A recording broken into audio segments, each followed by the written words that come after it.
She was born on the 26th of May, 1867, in the same room at Kensington Palace where Queen Victoria had been born 48 years and 2 days earlier. The coincidence was the kind of detail that the British royal family preserved with particular care, because the institution she would eventually serve relied on these small symbolic continuities to anchor its larger claim about itself. The room had produced one queen.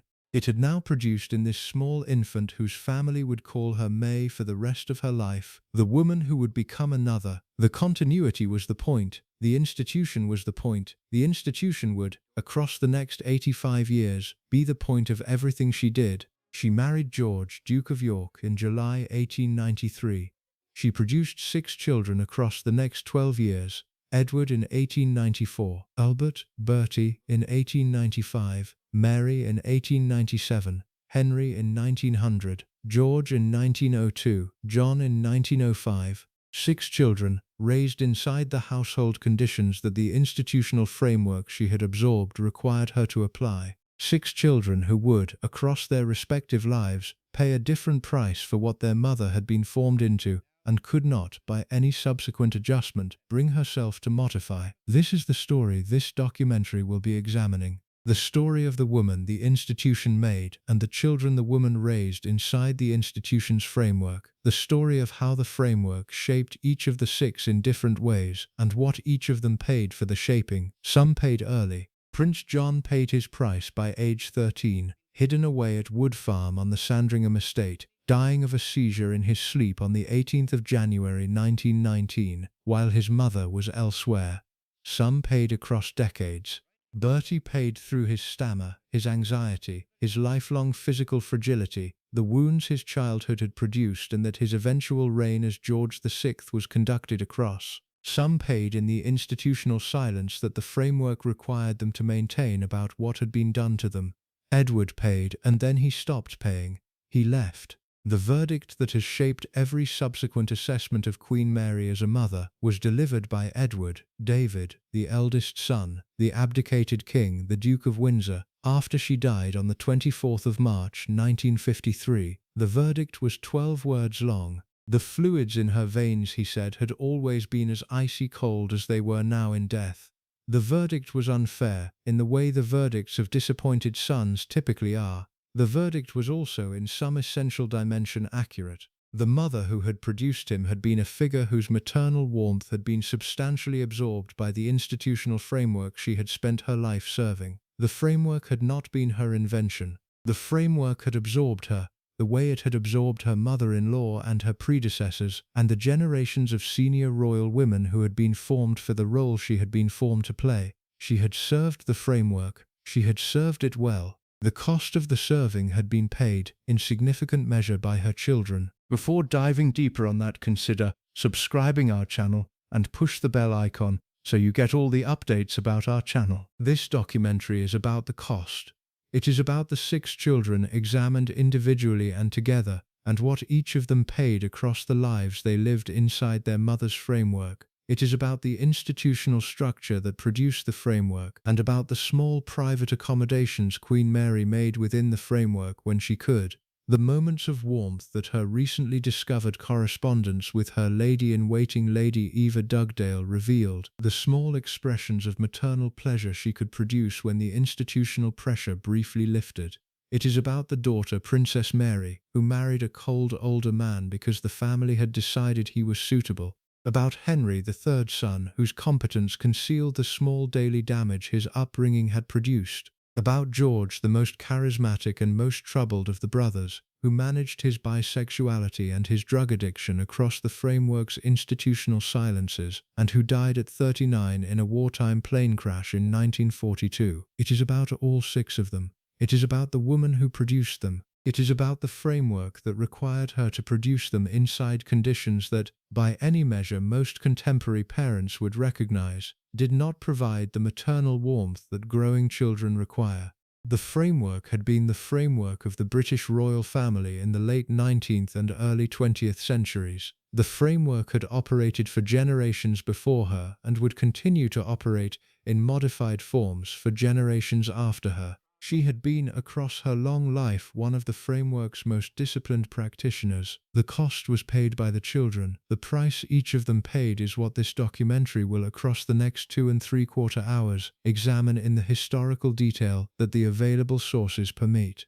The family she was born into was royal, but not exactly. This is the foundational structural fact about her early life, and it has to be established at the beginning because the fact would shape, across her subsequent decades, the institutional posture she would adopt toward the larger royal family she eventually entered. She was a Princess of Teck by her father's title, the daughter of Francis, Duke of Teck, a minor German nobleman whose own family had married into the British royal line through complicated arrangements that had not produced the kind of genuine institutional weight that the senior branches of the family possessed. Her father was, by every account from those who knew the family in her childhood, a difficult man. He was vain, he was financially incompetent. He produced, across his daughter's early years, the kind of household instability that taught the children inside it that institutional position required active maintenance and could not be assumed. Her mother was different. Her mother was Princess Mary Adelaide of Cambridge, a granddaughter of George III, an actual member of the senior British royal line through the proper genealogical channels. The mother had married down. The Tecks had been the marriage available to her. Given the institutional politics of the period and her own particular features, she was, by the standards of the British royal family in the 1860s, considerably overweight in ways that limited her marriage prospects within the senior royal lines. She had married Francis. She had produced 4 children, of whom Mary was the eldest and the only daughter. The household she had constructed around them was, by every account from those who observed it, warm and disorganized and chronically short of money in ways that the family's ostensible royal status could not entirely conceal. Mary May absorbed these conditions across her childhood. She absorbed the lesson that institutional position was conditional. She absorbed the lesson that money mattered, because the absence of it produced the small daily humiliations her family was being required to absorb. She absorbed the lesson that her mother's warmth was not in itself sufficient to produce the institutional security a family required, that the warmth had to be deployed within structures, that the structures had to be respected, that the conventions of royal life were the framework against which everything else had to be measured. She also absorbed something specific from her mother's particular character. The mother was, by every account, a kind woman. She was loved, both by her family and by the public. The Princess Mary Adelaide of Cambridge was, in her London life of the 1870s and 1880s, one of the more popular minor royal figures of the period. Her popularity was not a function of any institutional brilliance.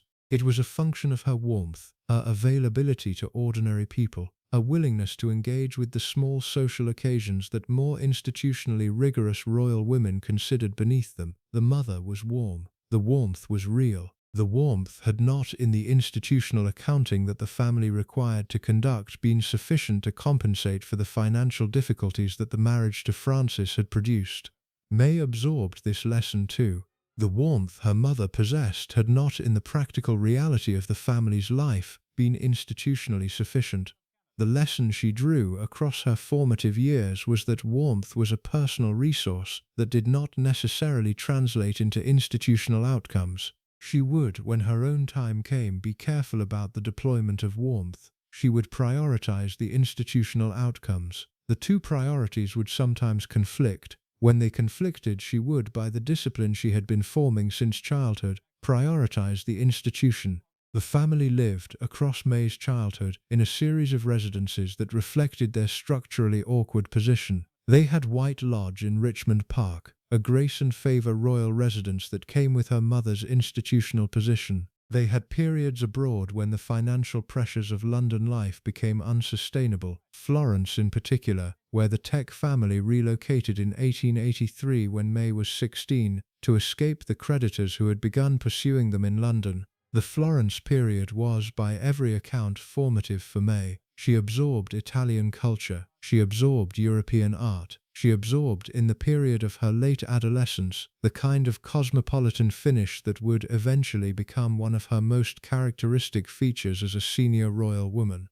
She also absorbed, across these years, the institutional lessons that would shape her subsequent marriage prospects. She was, by 1890 when she was 23, a young woman whose institutional position made her marriageable into the senior royal line. Her father's German title, however minor, qualified her by the institutional codes of the period. Her mother's Cambridge ancestry provided the British royal connection. She was tall, dignified in her bearing, intellectually serious in ways that the senior royal family had begun to value after the various marital difficulties produced by the previous generation's marriages of mere beauty and charm. Queen Victoria, whose institutional preferences shaped these matters in significant ways, decided that May was suitable. The decision was significant. Victoria was, in the early 1890s, the figure whose institutional preferences governed the marriages of her descendants. She had spent the previous decades managing the marriage prospects of her many children and grandchildren with the considered consistency that her institutional framework required. She had produced, across these arrangements, the network of European royal marriages that had, by 1890, made the British royal family the central institutional family of European royalty. Victoria's decision that May was suitable for one of her grandsons was the decision that determined May's subsequent life. The grandson Victoria selected was Prince Albert Victor, called Eddie by the family. He was the elder son of Bertie, the Prince of Wales, the future Edward VII. He was, in 1891, second in line to the British throne after his father. He was also, by every account from those who knew him at close range, a young man of considerable institutional difficulty. He was, by various assessments, intellectually limited. He was, by various rumors that have continued to circulate across the subsequent decades, sexually adventurous in ways that the British establishment of 1891 was not prepared to accommodate publicly. He had been involved in the Cleveland Street scandal of 1889, in which a male brothel in central London had been raided and various senior figures of British society had been implicated. The exact nature of Eddie's involvement has never been definitively established. The involvement was, at the time, sufficiently established to produce institutional concern about his suitability for the throne. Victoria, having reviewed the situation, decided that Eddie required a strong wife who could compensate for his various institutional inadequacies.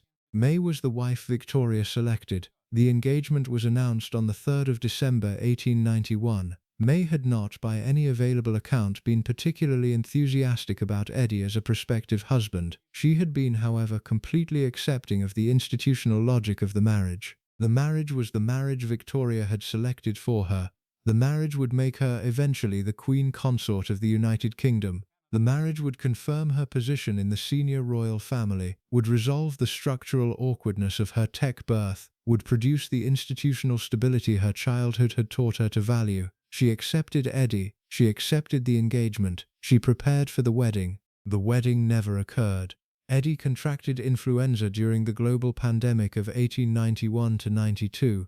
The pandemic killed him. He died on the 14th of January 1892, 6 weeks after the engagement had been announced. He was 28 years old. May was 24. The institutional arrangements that her life had been organized around for the previous 6 weeks were cancelled by the death.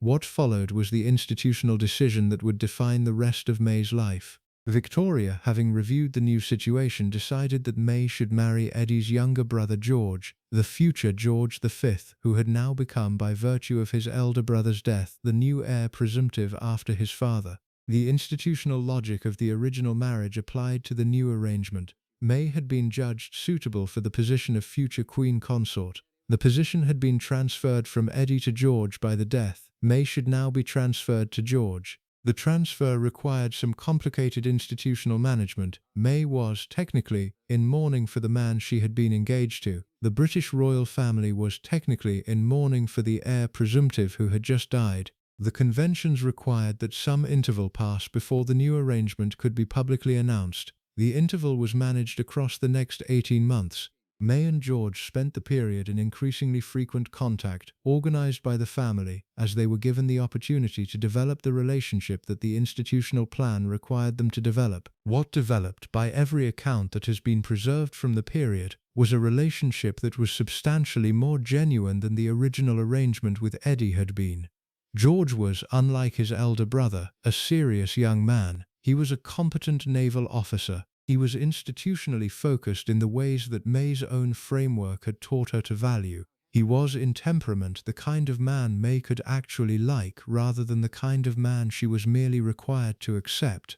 The 18 months of organized contact produced in both of them the development of actual affection. By May 1893, when George proposed at his sister's home, May accepted with the kind of enthusiasm that the original Eddie arrangement had not produced. They married on the 6th of July 1893 at the Chapel Royal, St. James's Palace. The marriage was, by every account that has been preserved across the subsequent 6 decades, genuinely successful. George was devoted to May. May was devoted to George. They wrote to each other every day they were apart. George, unlike his father and his grandfather, never took a mistress. The marriage was the marriage that the institutional arrangement had produced, and that had, against the structural odds of arranged royal marriages, become a real partnership of two people who had grown to love each other. This is the foundational fact about the family that would, across the next 12 years, produce the 6 children. The marriage was real. The marriage worked. The two people inside the marriage genuinely loved each other. The framework they would apply to their children would not, as some critics of the family have subsequently suggested, be the result of a loveless marriage that had been imposed on two unwilling participants. It would be the result of two people who loved each other producing children inside the institutional framework that the British royal family of the late 19th and early 20th centuries required them to produce children inside. The framework was the framework. The framework would shape the children. The two people who loved each other would, by the institutional discipline they had both absorbed, apply the framework to their children with the same considered consistency that they applied it to everything else in their lives. May, by her marriage, became Duchess of York. The new household was constructed at York Cottage on the Sandringham estate in Norfolk, a relatively modest royal residence that George had favoured and that May, accepting his preferences, accepted as well. York Cottage was the principal residence of the family across the years that produced the first 5 children. It was a house that, by the standards of senior royal residences of the period, was small and crowded. The children would grow up inside its small rooms. They would absorb from the conditions of the household the small daily lessons about what their position in the family was and what the framework expected of them. In 1901, when May was 33 and the elder children were small, Queen Victoria died. May's father-in-law became Edward VII. George became Prince of Wales. May became Princess of Wales. The institutional position the marriage had been organized around had now been substantially achieved, ahead of the original timeline by Eddie's death and Victoria's own death. The institutional pressure that the new positions required was substantially greater than the pressures of the Duchess of York position had been. The pressures would, across the next 9 years, transform what May was being required to be. She accepted the transformation. She did not, by any available account, resist it. She had been preparing for institutional pressure since her childhood. She had absorbed, through her mother's example and through her own observations of the larger royal family, exactly what senior royal women were required to do. She would do it. She would do it with the considered consistency that her temperament had been developing across her life. The framework would, in her, find one of its most disciplined practitioners of the early 20th century. The cost of the discipline would be paid by the children. The first child, Edward David, had been born in June 1894. The second child, Albert Bertie, had been born in December 1895. By 1901, when the family's institutional position transformed, 4 of the 6 children had been born. The final 2, George and John, would arrive in 1902 and 1905 respectively, by which time the institutional pressures on their parents had become substantial and the household's internal organization had developed in the directions that the framework required. In the part that follows, we move to the household conditions that produced the 6 children: the York Cottage years, the nanny system, the first nanny who tyrannized the infant Bertie, the institutional separations between mother and child that the framework required, the 1901 Empire Tour and the 1905 India Tour, each of which removed the parents from the children for 8 months at a time. The conditions that, taken together, constituted the formative years of all 6 children, and that produced, in each of them in different ways, the foundations of what their respective lives would be, because the framework operated through the small daily details of household management. The framework was not in any single dramatic decision applied to the children. It was applied across thousands of small daily decisions about who would feed them, who would hold them, how they would be educated, what they would be required to do at every stage of their development. The cumulative weight of these small decisions produced the conditions inside which each of the 6 children was formed. The conditions are what the next part will examine. The first child arrived on the 23rd of June, 1894. He was born at White Lodge in Richmond Park, the residence of May's mother, where May had gone for the confinement that the period's medical conventions required. The labor was long. The child, when he emerged, was healthy. He was named Edward Albert Christian George Andrew Patrick David, and he was called David by his family from his earliest weeks, the eldest son, the future heir eventually to the British throne. The boy whose presence in the household established, in the institutional framework that May and George had been absorbing across their married life, the first concrete object on which that framework would now be applied. David was an institution before he was a child. This is the foundational structural fact about him, and the fact would shape every subsequent dimension of his upbringing. He had been born into a position whose requirements were known in advance. He would, by the institutional logic of the British succession, eventually become King-Emperor. The interval between his birth and the eventual succession would be the interval during which his parents and the larger family system around him produced the King-Emperor that the institution required. The production was the project. The child was the raw material. The second child arrived on the 14th of December, 1895. He was born at York Cottage 18 months after his elder brother, on the date that was, by the kind of small institutional coincidence that the British royal family registered with particular weight, the 34th anniversary of Prince Albert's death. Queen Victoria, the new infant's great-grandmother, registered the date with displeasure. She wrote to May about her concerns. May, with the institutional tact that her position required, named the child Albert as a tribute to the dead consort the date had marked. The child was Albert Frederick Arthur George. He was called Bertie by the family, in the way the English aristocratic culture of the period reflexively shortened the names of its children into family abbreviations. He was the second son, the spare, the boy whose existence guaranteed the succession against any catastrophe that might befall his elder brother. He was, from his earliest weeks, structurally less institutionally important than David. The structural difference was, by the framework that his parents operated under, irrelevant to the question of how he should be raised. He should be raised, by the framework's logic, with the same institutional discipline that David was being raised under. The discipline was the framework. The framework was applied to all the children equally, regardless of their individual positions in the succession. The equality of application was, in some respects, the cruelest dimension of the framework. It did not adjust to what the individual children actually were.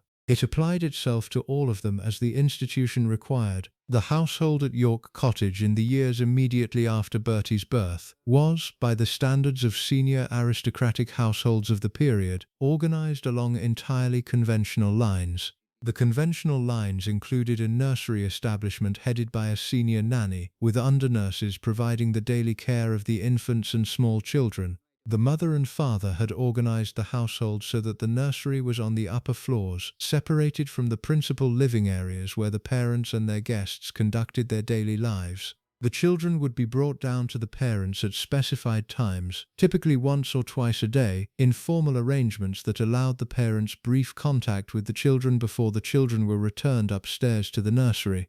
This was not in itself unusual. Aristocratic British households of the 1890s were organized in this way. The framework had operated for generations. The children of the upper classes were raised, in their early years, by professional staff rather than by their parents. The parents engaged with the children in formal arrangements rather than in the daily continuous contact that contemporary parenting culture has, across the subsequent century, come to consider the foundational condition of healthy child development. The York Cottage arrangement was the standard arrangement. May and George had not, in establishing it, deviated from the conventional pattern of their class. What was unusual, however, was the specific person they had hired to head the nursery establishment. The first nanny, whose name has not been definitively preserved in the historical record, though some accounts identify her as a woman who was eventually dismissed and replaced, was, by every account that has subsequently emerged about her, a woman of significantly disturbed psychological character.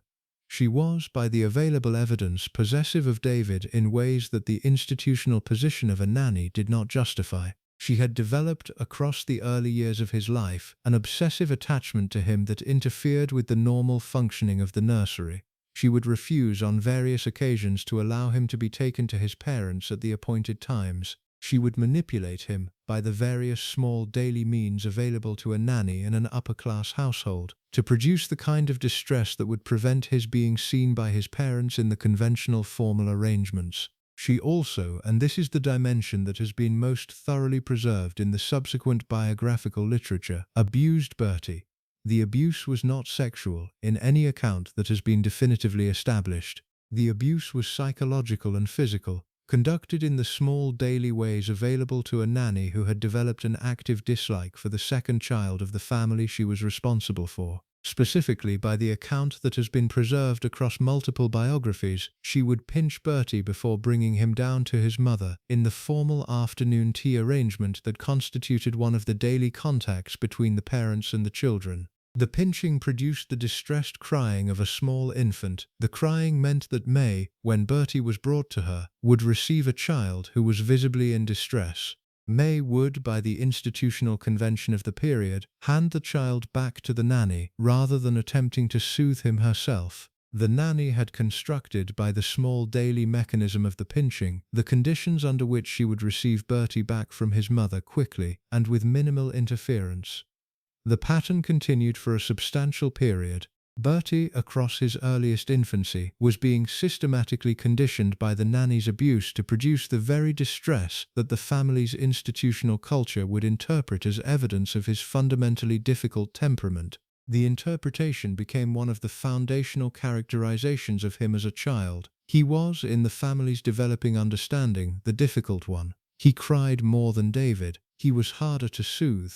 He produced in his daily presentation to his parents the kind of distressed presentation that the parents had not encountered in the same way with their elder son. The nanny was eventually exposed. The exposure came when the senior nurse of the household, a different woman who had been observing the nursery's internal dynamics across these years, finally took the matter to May directly. The senior nurse explained what had been happening. May, when she understood, was horrified. The nanny was dismissed. A new nursery establishment was organized. The damage, however, had been done. Bertie, by the time the abusive nanny was removed, was already a small child whose nervous system had been substantially shaped by the conditions of his earliest infancy. The stammer that would eventually emerge, at age 8 by the standard accounts, was, in many subsequent psychological assessments, traceable in part to the conditions of his earliest months. The anxiety that would define his adult life had been seeded. The lifelong physical fragility had its early foundations in the nutritional and emotional deprivation that the abusive nanny had imposed on him. He had been, in the most literal sense, formed by what was done to him before he could remember it. The household's response to this revelation was institutional. May did not, by any record that has been preserved, dwell publicly on what had happened. She did not produce extended written reflection on her own role in failing to detect the abuse earlier. She did not adjust the broader structures of the nursery establishment to prevent comparable conditions from emerging again. The nanny had been dismissed. The institutional response had been completed. The household resumed its operations with the new establishment, and the framework continued to operate as it had been operating before. What this suggests about May, in retrospective examination, is something specific about the limits of her capacity to register what was happening inside the framework she was operating. She had not, across the period when the abuse was occurring, been actively monitoring what the nanny was doing to her infant son. She had been instead accepting the framework's institutional conventions, that the nursery was the nanny's domain, that the children were the nanny's responsibility, that the parents engaged with the children in the formal arrangements rather than in the daily continuous contact that would have allowed her to detect the abuse earlier. The framework had not in itself produced the abuse. The framework had, however, produced the conditions in which the abuse had been able to operate undetected for substantial periods. The framework would continue to produce comparable conditions across the subsequent years, in different forms applied to the different children. The nanny abuse of Bertie was the most extreme single case. The smaller daily versions of inadequate parental attention, the absences, the institutional priorities, the structural separations, would continue to operate across all 6 children's childhoods. The third child, Mary, was born on the 25th of April, 1897. She was the only daughter. The household's reception of her was by every account warm. She was the family's first girl, the figure who would, by the institutional logic of the period, eventually be married into another senior royal house, and would in the meantime occupy the position of the daughter that the family had been hoping for after producing 2 sons. Mary's relationship with her mother, across her childhood and later life, would become, by the limited standards available within the framework, the warmest of any of the 6 children's relationships with May. The reasons for this differential warmth are not entirely clear in the available record. Some part of it may have been the gendered solidarity that the framework permitted between mother and daughter, that it did not permit between mother and sons. Some part of it may have been Mary's own particular temperament, which adapted itself to her mother's institutional framework with less resistance than the male children produced. Whatever the causes, the differential is real in the documentary record. Mary received from her mother a version of maternal warmth that her brothers did not receive in equivalent measure. The fourth child, Henry, was born on the 31st of March, 1900. He was the third son. The household's reception of him was by every account conventional rather than enthusiastic. He was a boy in a family that already had 2 boys. His position in the succession was sufficiently distant that the institutional pressure of his upbringing was lighter than the pressure on his older brothers had been. He was, in the family's developing understanding, the unremarkable son. The understanding would, in some sense, follow him for the rest of his life. He would never quite escape it. The 5th child, George, was born on the 20th of December, 1902.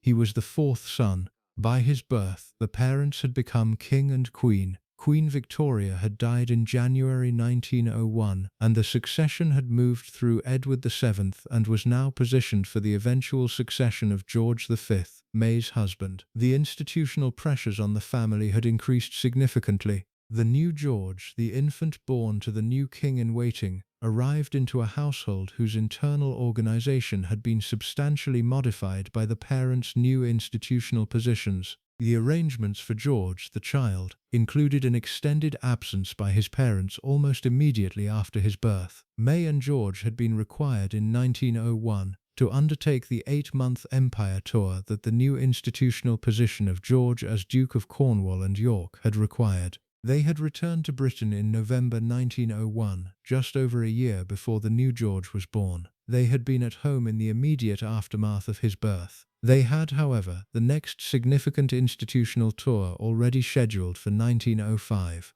They would be required, when the new George was barely 2 years old, to leave Britain again for the 8-month India tour. The 6th and final child, John, was born on the 12th of July, 1905, at York Cottage.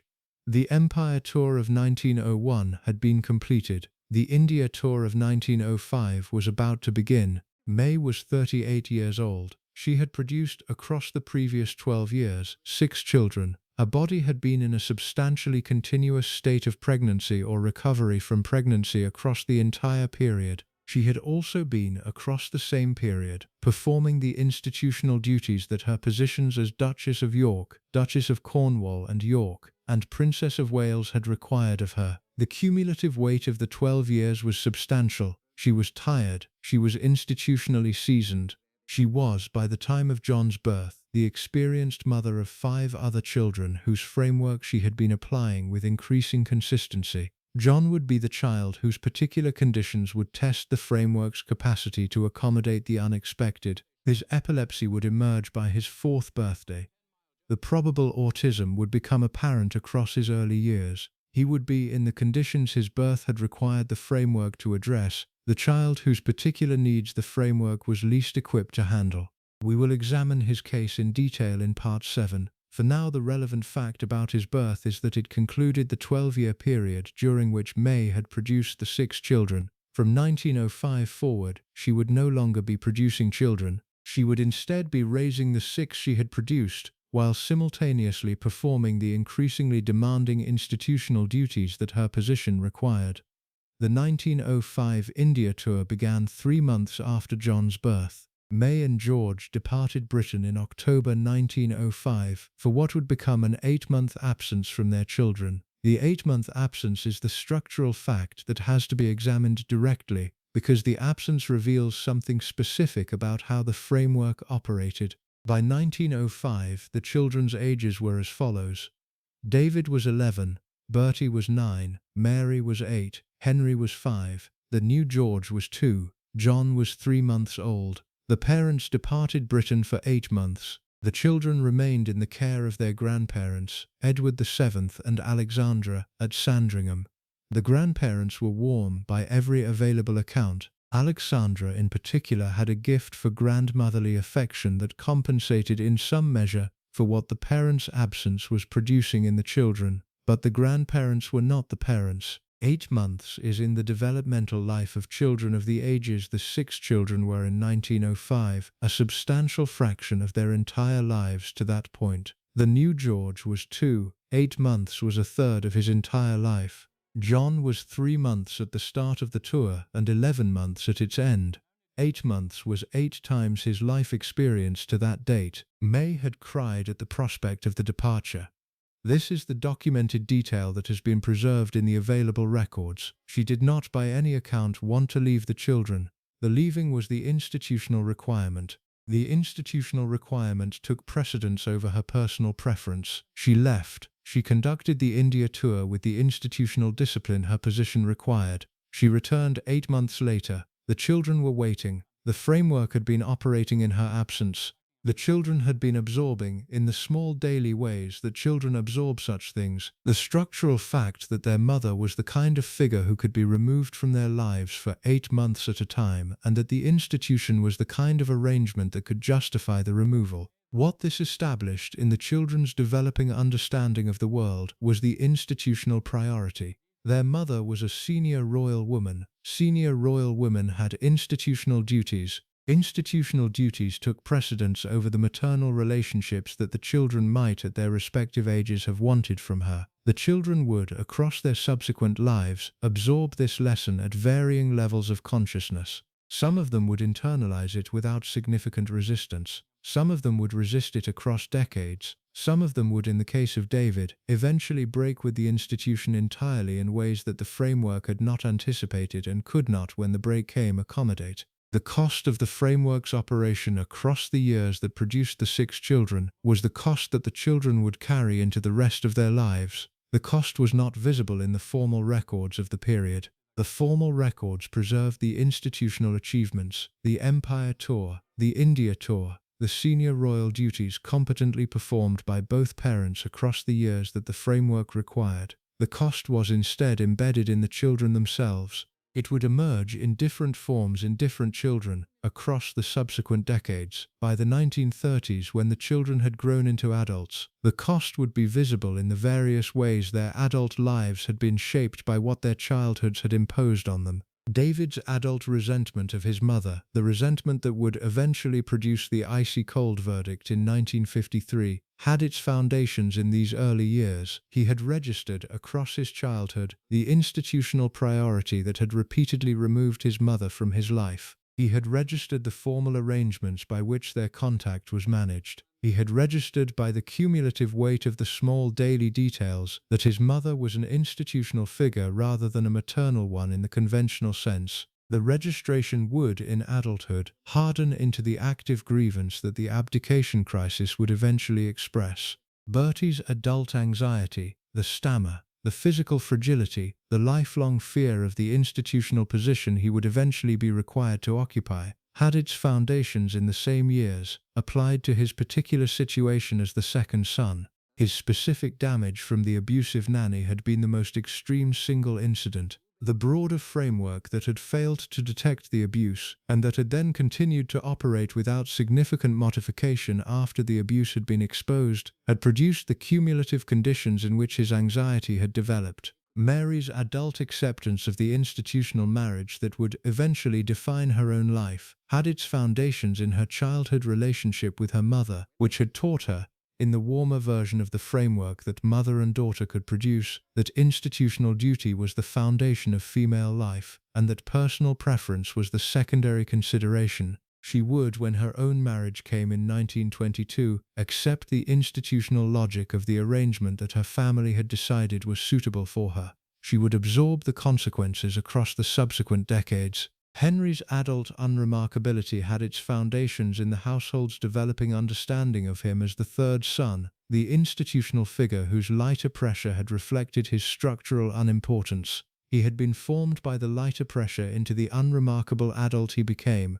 George's adult complications, the bisexuality, the drug addiction, the difficult relationships that defined his life until his marriage in 1934, had foundations that this documentary will examine in Part 6. They were not in any simple sense products of his upbringing. They were, however, shaped by the framework's particular failures with him as it had failed with his older brothers in different ways. John's particular case, examined in Part 7, was the case in which the framework's limitations became most starkly visible. The framework had not, in any of its operating conventions, been designed to accommodate a child with epilepsy and probable autism. The framework had handled John's case by removing him from active family life. The solution that the framework's institutional logic produced when confronted with conditions it could not absorb. In the part that follows, we move to David specifically, the eldest son, the future Edward VIII, the boy whose adult resentment of his mother would, across his life and after her death, produce the most damaging single critique of her as a mother that the historical record has preserved. The relationship between mother and eldest son that, by every account, contained the deepest expressions of love that the framework had permitted her to express, and that had, by the framework's institutional logic, ended in the most public and most damaging breach the British royal family of the 20th century would experience. He was called David by his family from his earliest weeks. The choice of family name from among his 7 Christian names had been deliberate: Edward, Albert, Christian, George, Andrew, Patrick, David, and David was the name his parents had selected for the household's daily use.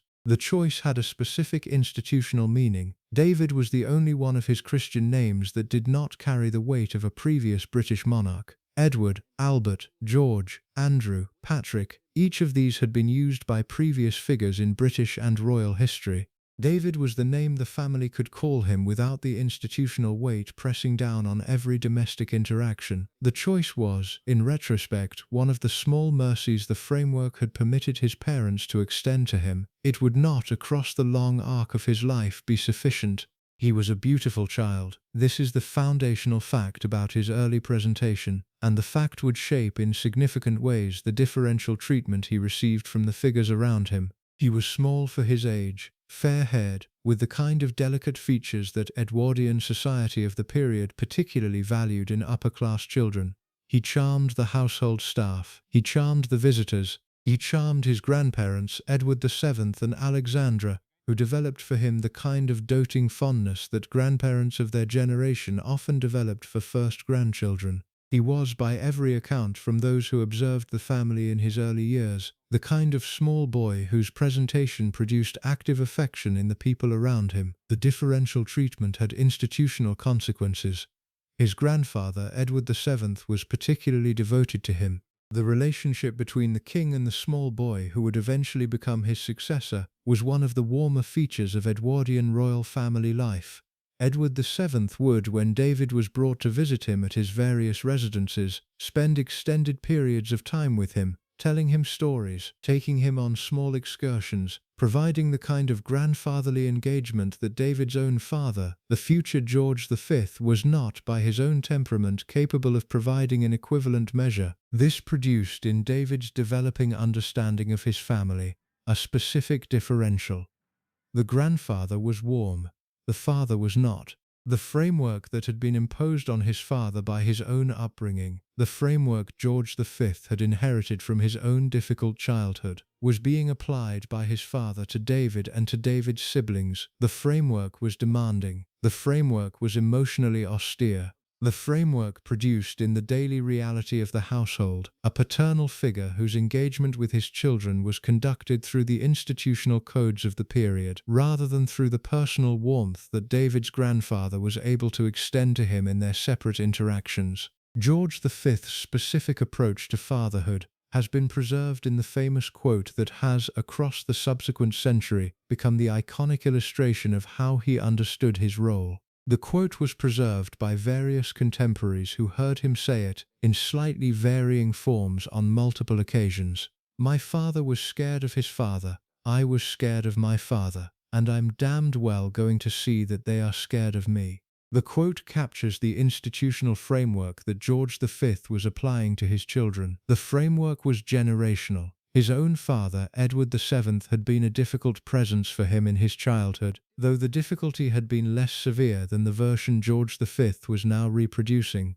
George V had absorbed, from his own childhood experience, the conviction that fathers should be feared. He had decided, by the time he had children of his own, that he would apply the framework to them at the same intensity it had been applied to him. The application was deliberate. The application was conscious. The application was the institutional discipline he was bringing to his role as a father. David absorbed this. He registered, across his childhood, the differential between his grandfather's warmth and his father's coldness. He registered, in the small daily interactions of the household, that his father was a figure to be feared rather than a figure to be loved. He registered, in the various small humiliations his father imposed on him and his siblings, that the institutional framework his father was operating did not include the kind of personal warmth that ordinary children of his generation might have expected from their fathers. His mother's role in this household structure was specific. May was not, by any available account, a co-architect with George V of the harsh paternal framework. She did not produce the harshness herself. She did, however, accept the framework as the institutional reality of the household she was operating in. She did not in any visible way modify the framework's application to her children. She did not intervene when her husband was being harsh with David or with the other children. She did not produce, in the gaps that her husband's harshness left, the maternal warmth that the children might have benefited from.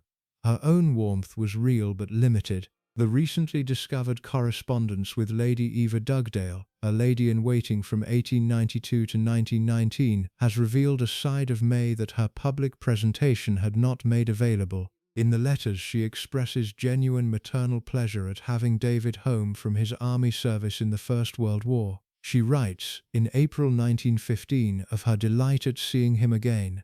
She writes, in September 1918, of the great joy of having David with the family for a fortnight at Windsor, and of how happy he had been to be at home again. The warmth in these letters is real. It is not the warmth that David had experienced in the small daily reality of his childhood. It is the warmth she could express by 1915 and 1918, when David had become an adult man, whose presence in the household was no longer the daily pressure it had been when he was a small child. Just a thing come into my mind. Tell us in the comments where you are from. Also, if you like this documentary, please consider subscribing. This is the specific dimension of May's maternal pattern that has to be examined directly. She was capable of warmth toward her adult children in ways she had not been capable of warmth toward them as small children. The framework that had been imposed on her, and that she had imposed on the household, had operated most rigidly during the years when the children were young and when the institutional pressures of producing pressures on their upbringing diminished. May was able to access reserves of warmth that her younger self had been required to suppress. But by the time the warmth became accessible, the children had been substantially formed by what they had absorbed in their younger years. David in particular had developed across his childhood the conviction that his mother was emotionally unavailable to him. The conviction had hardened into one of the foundational features of his psychological architecture. The warm letters his mother wrote to Lady Eva about him would not, even if he had read them, have substantially modified the conviction. The conviction was not about specific moments of warmth or coldness. It was about the structural pattern of his childhood which had made the institutional framework the dominant feature of his relationship with his mother, and which had relegated whatever maternal warmth she possessed to the background of that pattern. His later assessment of his childhood, delivered in his 1947 memoir A King's Story, contained the specific formulation that has become one of the most cited single sentences about his relationship with his mother. He wrote that he could not understand how any mother could have been so hard and cruel towards her eldest son for so many years. The formulation was the adult's verdict on the childhood the framework had given him. The formulation was, in many subsequent assessments, somewhat unfair. The historical record contained more warmth from May than David's adult resentment had been able to register. The formulation was also, in essential dimensions, accurate. The framework that had operated across his childhood had produced, in his cumulative experience of his mother, the perception that she had been hard and cruel for many years. The perception was the data point. The perception had been earned by the framework's actual operation, even if specific moments of warmth had punctuated the framework's broader application. What the framework had not anticipated, and what would produce its most spectacular institutional failure during David's adult life, was the possibility that David might decide in his 40th year to walk away from the institution entirely. The framework had been organized around the assumption that the children produced inside it would, regardless of what the framework had cost them, accept the institutional positions it had prepared them for. The assumption was, by the standards of the previous generations of the British royal family, well-founded. Royal children had absorbed their institutional damage and had occupied their institutional positions across generations. None of them had, in the modern history of the British monarchy, simply refused. David refused. The refusal had, by the time it crystallized in 1936, been developing across the previous decade. David had become Prince of Wales in 1910 when his father became George V. He had served in the First World War, the army career that had produced the moments of warmth in his mother's letters to Lady Eva. He had emerged from the war with a public profile that, across the 1920s, had grown into something the institution had not previously seen. He had become the most photographed senior royal of his generation. He had become the face of the British monarchy as it engaged with the modernizing world of the post-war period. He had, in the institutional accounting that the family conducted on these matters, become spectacularly successful in the public dimensions of his role. He had also, across the same period, developed personal patterns that the institutional framework was struggling to accommodate. He had become romantically involved with a series of married women in arrangements that the framework's institutional codes about acceptable royal conduct could not formally endorse. He had developed a casual relationship with the British class system that the framework's traditional preferences considered insufficiently respectful. He had, by various accounts from those who observed him at close range across the late 1920s and the early 1930s, become a figure whose private conduct was diverging from the institutional expectations the framework had been organized around. His mother had registered this. She had not in any active way attempted to modify it. The framework's standard institutional response to private divergences from royal conduct was the response May applied. She did not confront David directly. She did not produce the kind of maternal intervention that some other mothers in some other circumstances might have produced. She maintained the institutional silence that the framework required, while watching her eldest son's life develop in directions that she increasingly understood as institutionally unsustainable. The crisis came in 1936. George V died on the 20th of January, 1936. David ascended the throne as Edward VIII. The institutional position the framework had been preparing him for since his birth had now been delivered. The expectation by the framework's logic was that he would now occupy the position with the institutional discipline his upbringing had prepared him for. Across the year that followed, he did not occupy the position with the required discipline. His relationship with Wallis Simpson, the twice-married American socialite he had been involved with since the early 1930s, became increasingly central to his public conduct as king. He attempted across the year to find an institutional formula that would allow him to marry Wallis while remaining king. The formulas he considered, including a morganatic marriage that would have allowed Wallis to be his wife without becoming queen, were rejected by the British government, the Dominion governments, and the Church of England. The institutional consensus was clear. He could not marry Wallis and remain king. He had to choose. He chose Wallis. The choice was the institutional break that the framework had not been organized to accommodate. May, watching the crisis develop across the autumn of 1936, was, by the documented record of her response, in a state that her friend Maria Belloc-Lowndes described in November 1936 as anguish. Queen Mary is in anguish. She can neither sleep nor eat. The anguish was real.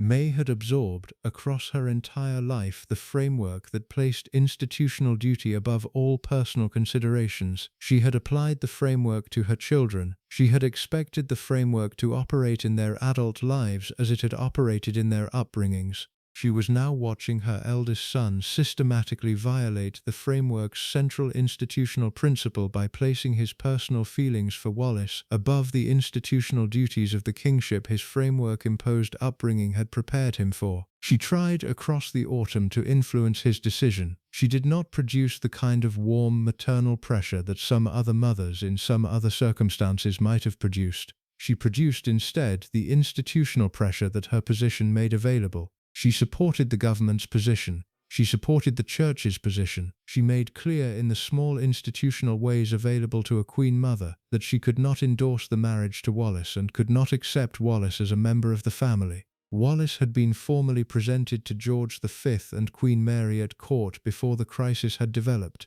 The presentation had been the institutional convention that allowed Wallace to attend royal functions. Once the crisis emerged, May refused to receive Wallace publicly or privately. The refusal was the institutional position. The refusal would be maintained for the rest of May's life. Wallace would never be received. The position was final. The abdication itself was completed on the 10th of December 1936.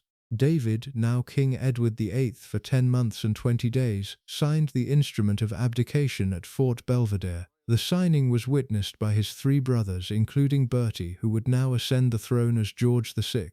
The institutional transition was managed across the next 24 hours.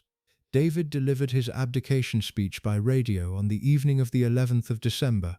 The speech included his famous statement that he had found it impossible to carry the heavy burden of responsibility and to discharge my duties as king as I would wish to do without the help and support of the woman I love. He left Britain that night, traveling to Austria where he would remain in exile until his marriage to Wallace the following year. May's response to the abdication included a specific small gesture that has been preserved in the documentary record and that captures in concentrated form what the institutional framework required her to do at the moment of her son's institutional collapse. On the day of the abdication, after the instrument had been signed, May wrote a letter to David. The letter discouraged him from delivering the radio speech he intended to give that evening. He delivered the speech anyway. The detail about the letter that has been preserved by historians is the form of address she used. She addressed the letter to H.R.H. Prince Edward of Windsor. The form was the institutional designation he would now occupy after the abdication. He was no longer her king.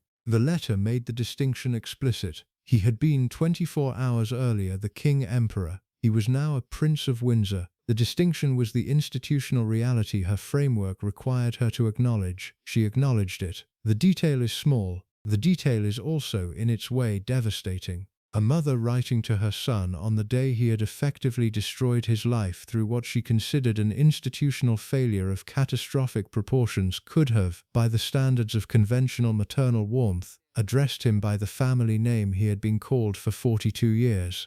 She had called him David in her own private correspondence about him for the entirety of his life. She did not in this letter call him David. She called him by the form of address his post-abdication institutional position required. The framework was operating. The framework would continue to operate. The day after the abdication, before David left Britain for Austria, the family gathered at Royal Lodge for the goodbye dinner. David, his mother, his sister Mary, and his sister-in-law Alice, the Duchess of Gloucester, were present. Bertie was there as the new king. The dinner was the family's last collective interaction with David before his exile. The interaction was, by every account that has been preserved, conducted with the institutional formality that the framework required. There were embraces. There were tears on multiple sides. There was no extended conversation about what had happened or about what it meant for the family that one of its members had departed in this way. David left for Austria. He married Wallace in June 1937 in France. No member of the British royal family attended the wedding. May had refused to attend. She had refused to allow other family members to attend. She had supported the institutional position that the wedding would not be acknowledged by the family that her son's abdication had separated him from. The exile would last in various forms for the rest of May's life and beyond. David, now the Duke of Windsor, would visit Britain occasionally across the subsequent decades. The visits would be conducted with limited institutional acknowledgement. Wallace would never be received. May would maintain, until her death in March 1953, the position that her framework required her to maintain about the marriage and the woman who had produced it. David would maintain his own position. He would not, across the subsequent 17 years, find a way to repair the relationship with his mother. The repair was not possible by the structural logic of what had happened. He had violated the framework. The framework's institutional response had been the position May had taken. The position had not been negotiable. The relationship had been the casualty. When May died in March 1953, David travelled to London for the funeral. He attended the institutional ceremonies that the funeral required. He participated in the family's collective mourning. He produced in the days that followed the verdict that has shaped every subsequent assessment of his mother. The verdict was preserved in his private correspondence and in the various biographical accounts that have followed. He said of his mother that the fluids in her veins had always been as icy cold as they were now in death. The verdict was the verdict of a son whose adult life had been substantially defined by the institutional break with his mother. The verdict was unfair in the ways that adult verdicts on parental failures are typically unfair. The mother he had described as having icy cold fluids in her veins had been a woman who, in her private correspondence with Lady Eva Dugdale, had expressed genuine maternal warmth toward him. The mother he had described had also been a woman who, in the actual operation of his childhood and in the institutional crisis of the abdication, had applied the framework with a discipline that had imposed substantial costs on him. Both descriptions are true. The framework had been the framework. The framework had operated as it had been organized to operate. The cost the framework had imposed on David, the eldest son, the favored grandchild of Edward VII, the boy whose beauty had charmed the household and whose adult life had ended in institutional exile, was the cost the framework had been organized to impose. He had paid the cost. He had, in his adult years, produced the resentment that the cost had earned. The framework, however, had not invented itself. The framework had been the framework of the British royal family in the late 19th and early 20th centuries. May had absorbed the framework before she had begun to apply it. She had been, in her own way, also a product of the framework. The cost the framework had imposed on her had been less visible than the cost it had imposed on her children, but it had been real. She had given her life to the institution. The institution had absorbed her. The application of the institution to her children had been the consequence of her own absorption. David's verdict held the mother responsible. The verdict held her responsible because the cost had been paid most visibly by him.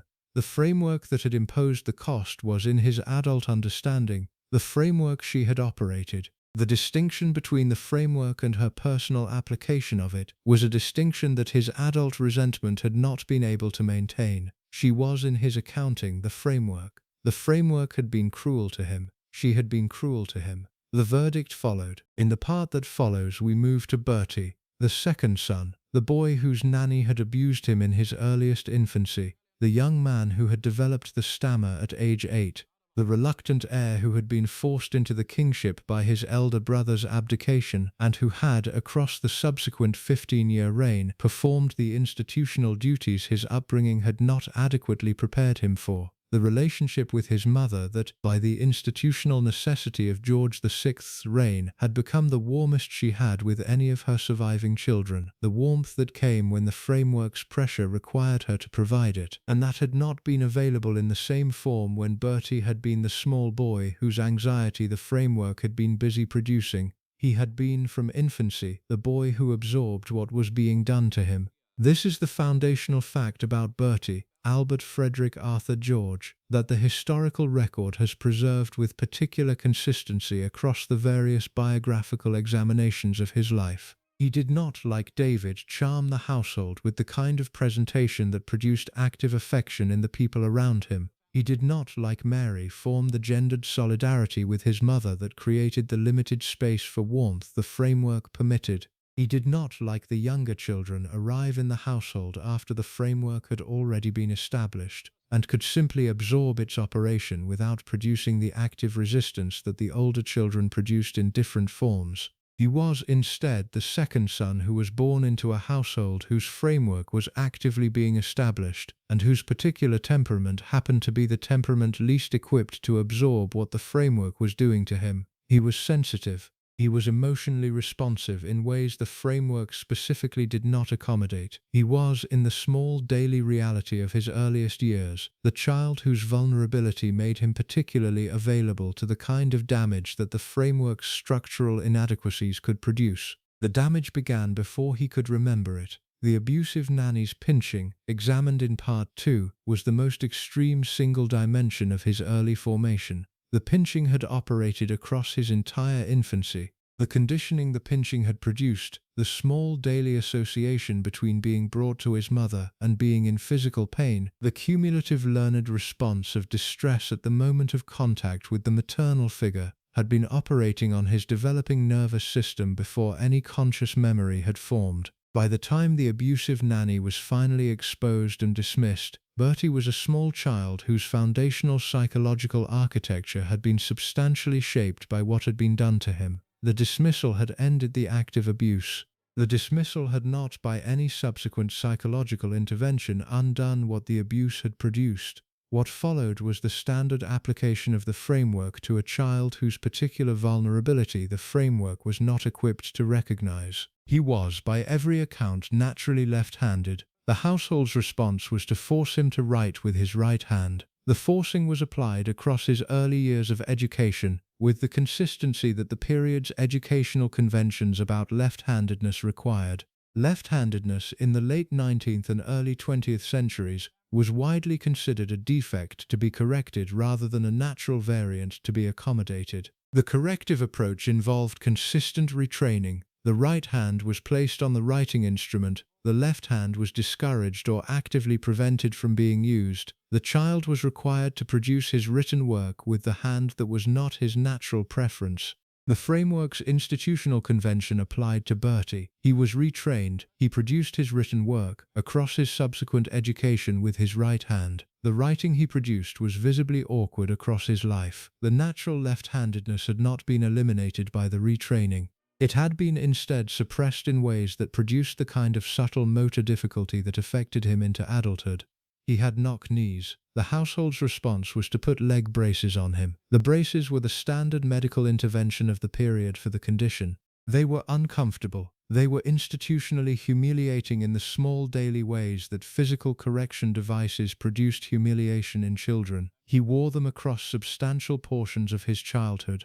His knees were, by the metrics that the medical convention of the period considered relevant, eventually corrected. The cost of the correction had been the cumulative experience across his childhood of having his body mechanically modified to meet institutional expectations. He developed his stammer at age 8. The stammer was severe. The stammer would, across the rest of his life, define his public presentation in ways that no other dimension of his childhood damage had defined it. The causes of the stammer have been the subject of considerable subsequent psychological assessment. The contemporary medical understanding of the period attributed the stammer to various physiological factors. The subsequent psychological understanding has identified the stammer as substantially a function of the cumulative trauma the framework had imposed on him, the abusive nanny's early conditioning, the forced right-handedness that had disrupted his natural neurological organization, the cold paternal framework that had produced the daily anxiety the household had imposed on him, the various other institutional pressures that his particular vulnerability had not been equipped to absorb. The stammer's emergence at age 8 coincided with the increased institutional pressure of his education, which had begun to require him to produce verbal performances in front of his father and the household's senior figures. The father's response to the stammer was, by every account that has been preserved, characteristic of the framework. He did not modify his expectations. He did not adjust his demands. He did not, by any record that has survived, produce the kind of patient remediation that contemporary parenting culture would consider the appropriate response to a child's emerging speech difficulty. He continued to require Bertie to perform verbally in the institutional contexts the framework demanded, with the same expectations he had applied to David and would apply to the younger children. The stammer that produced the failures became one of the framework's regular occasions for his father's displeasure. George V's specific approach to his children's failures has been preserved in various contemporary accounts. The harshness was direct. The harshness was applied without significant softening for individual circumstances. The harshness was by his own internal accounting, the institutional discipline that the children required in order to be formed into the figures the institution would eventually need them to become. He did not, in the framework's logic, see his harshness as cruel, he saw it as necessary. The seeing was the framework's own institutional self-understanding. The cost of the framework's operation on Bertie was the cost his father considered acceptable. The mother's role in this dimension of the framework was again specific. May did not produce the harshness directly. She did not, however, modify it. She did not intervene with her husband to reduce the pressure on Bertie. She did not produce in the maternal warmth that her presence could have provided the compensating relationship that might have allowed Bertie to absorb his father's harshness with less psychological damage. She maintained, as she had maintained across the household's broader operations, the framework's institutional structure. The structure required the father's harshness. The structure did not provide for maternal compensation. The structure had its limits, and the limits were where Bertie was particularly damaged. Her affection for him was real but absorbed by the framework. The Pasternak letters to Lady Ava Dugdale, which preserved her warmth toward David, also preserved warmth toward Bertie. In one letter from January 1918, May wrote, "I am so glad Bertie is getting much stronger and really looks well, though rather thin." The expression of warmth was real. It was also, in the structural reality of his life, completely insufficient. The framework's daily operation had produced in him the cumulative damage that a small adult's expression of pleasure at his improved health could not by itself address. He needed the warmth in the daily reality of his childhood. He had received it in the limited forms the framework permitted, in the formal tea arrangements and the small ceremonial moments that the household's organization had constructed. He had not received it in the continuous daily presence that his particular vulnerability had required.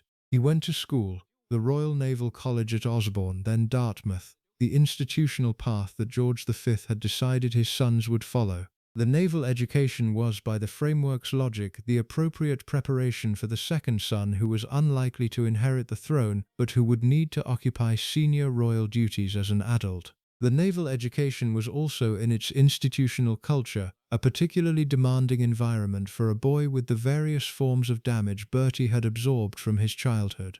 Naval colleges of the period operated on the principle that boys would be hardened by their experience of the institution. The hardening was conducted through institutional discipline that included, as a routine feature of the educational culture, the kind of harsh treatment that contemporary observers would identify as institutional bullying. Bertie did not, by every available account, distinguish himself in this environment. He was bullied by his fellow cadets. He performed adequately in his academic work but did not produce the kind of distinguished record that would have allowed him to escape the broader pattern of his early life. He served in the First World War, at the Battle of Jutland in 1916, where he saw active naval combat as a junior officer aboard HMS Collingwood. The wartime service was, by the institutional accounting that the framework conducted, his most distinguished single achievement. He had served. He had been on a ship that had engaged the German fleet. He had absorbed the experience of combat without producing the kind of psychological collapse that some of his contemporaries had produced. What he had not been able to do, across the years that followed, was develop into the kind of confident senior royal that his father's framework had been organized to produce. He was, by the accounts of those who observed him in his late 20s, a young man whose anxiety remained the dominant feature of his presentation. The stammer had not improved across his adolescence and early adulthood. The various physical fragilities had remained. The diffidence that had been seeded in his earliest years had hardened into the adult temperament he would carry into his marriage and into his subsequent royal duties. The marriage came in 1923. He married Lady Elizabeth Bowes-Lyon, the youngest daughter of the Earl of Strathmore. a Scottish aristocrat who would, across the next 80 years, become one of the most institutionally consequential figures of the British royal family. Elizabeth had been by every account initially reluctant to marry into the senior royal family. She had refused Bertie's first two proposals before accepting the third. The eventual acceptance had been driven by her assessment that Bertie genuinely needed her in ways that the institutional position itself did not entirely require. She had decided, by the time she accepted him, that she could provide the support his particular vulnerability required. The decision was correct. The marriage was, by every account that has been preserved across its subsequent 29 years, the most consequential single positive development in Bertie's adult life. Elizabeth provided what his mother had not been able to provide. She produced in their household the daily continuous warmth that Bertie's framework-imposed childhood had not given him.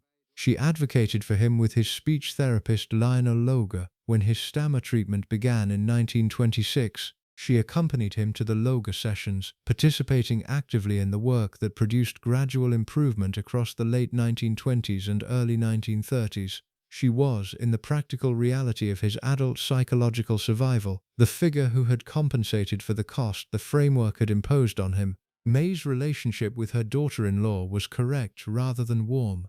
She accepted Elizabeth as the appropriate institutional partner for Bertie. She did not, however, develop the kind of close relationship with Elizabeth that some other senior royal mothers might have developed with the wives of their second sons. The relationship operated within the framework's institutional codes, formal, respectful, properly maintained at the appropriate distance for senior royal women of two different generations. The two daughters Bertie and Elizabeth produced, Elizabeth born 1926 and Margaret born 1930, provided the institutional confirmation that Bertie had successfully accomplished one of the senior royal duties his framework had prepared him for. The two granddaughters became, across the 1930s, the figures around whom May was eventually able to express the kind of warm, grand maternal engagement that her own daughters and sons had not received in equivalent measure. May took Elizabeth and Margaret on excursions in London. She visited art galleries with them. She involved them in the small institutional pleasures that her own role as Queen Mother permitted her to share with the next generation. The granddaughters absorbed warmth from her that her own children had not received. The differential was visible. The differential confirmed, in the way such differentials typically do in extended families, that the framework had operated most rigidly on the generation that had been raised inside it as small children, and had loosened its grip on the generation that had been positioned to receive the institutional warmth its predecessors had been required to forgo. The abdication came in December 1936. Bertie's reaction to the prospect that he would have to ascend the throne in his elder brother's place has been preserved in various contemporary accounts that captured the dimension of the crisis his particular childhood had produced.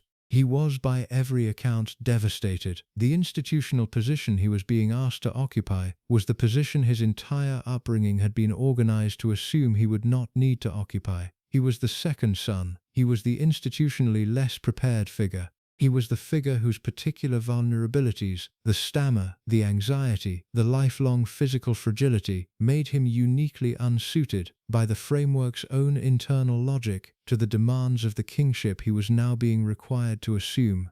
He went to his mother on the day the abdication was confirmed. The visit has been preserved in the accounts of the period. He went to Marlborough House. He saw May. He broke down in front of her. The breakdown was, by every account, complete. The 41-year-old man who would within hours be proclaimed George VI of the United Kingdom collapsed in the presence of his mother in a way that had not occurred since his earliest childhood. May's response in this single moment broke the framework's institutional pattern. She received him. She held him. She produced in this specific instance the maternal warmth that the framework had not previously permitted her to extend to him in continuous form. The break was visible. The break was, in some sense, the framework's own institutional acknowledgement that the situation had moved beyond what the framework's normal operations could accommodate. Her son was about to become king. The framework she had been operating across her entire life now required her to support him in the institutional position the abdication had imposed on him. The support required at this specific moment, the kind of maternal engagement that the framework had not previously allowed, she provided it. From the day of the abdication forward, May's relationship with Bertie was by every account that has been preserved across the next 16 years until his death in 1952, the warmest she had with any of her surviving sons. She supported him through his coronation in May 1937. She advised him on institutional matters across his reign. She attended state occasions in support of his role. She broke, in this specific case, the institutional convention that Queen mothers retreated from active engagement after their husbands' deaths. She remained engaged with the new reign because the new king required her engagement.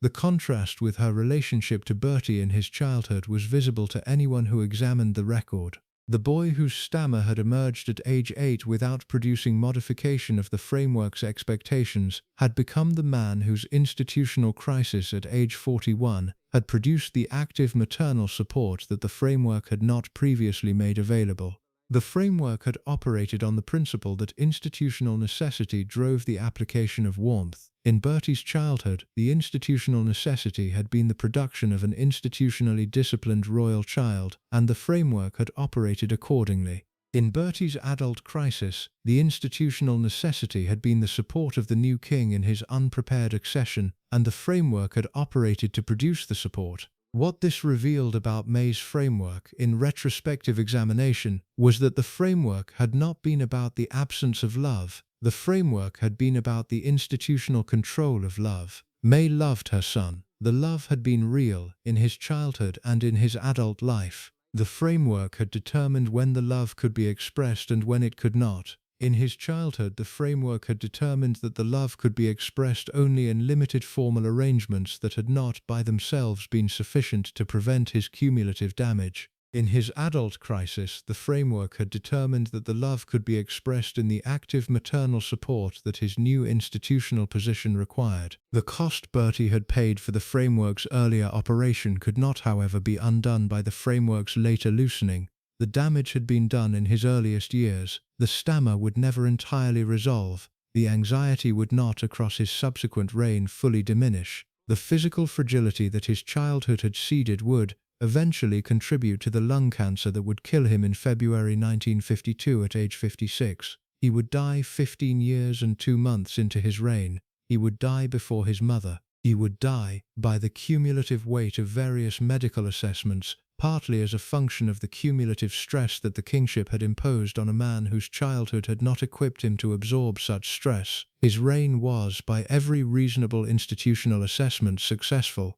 He absorbed the demands of the kingship with the institutional discipline his upbringing had eventually produced. He led Britain through the Second World War, providing the institutional steadiness that the country required during the period of greatest institutional pressure. He maintained the monarchy through the post-war transitions that produced the modern British royal family. He performed in his capacity as constitutional monarch with the kind of quiet dignity that his particular temperament had been prepared to produce. What he did not do, across the 15 years of his reign, was repair the foundational damage his childhood had imposed on him.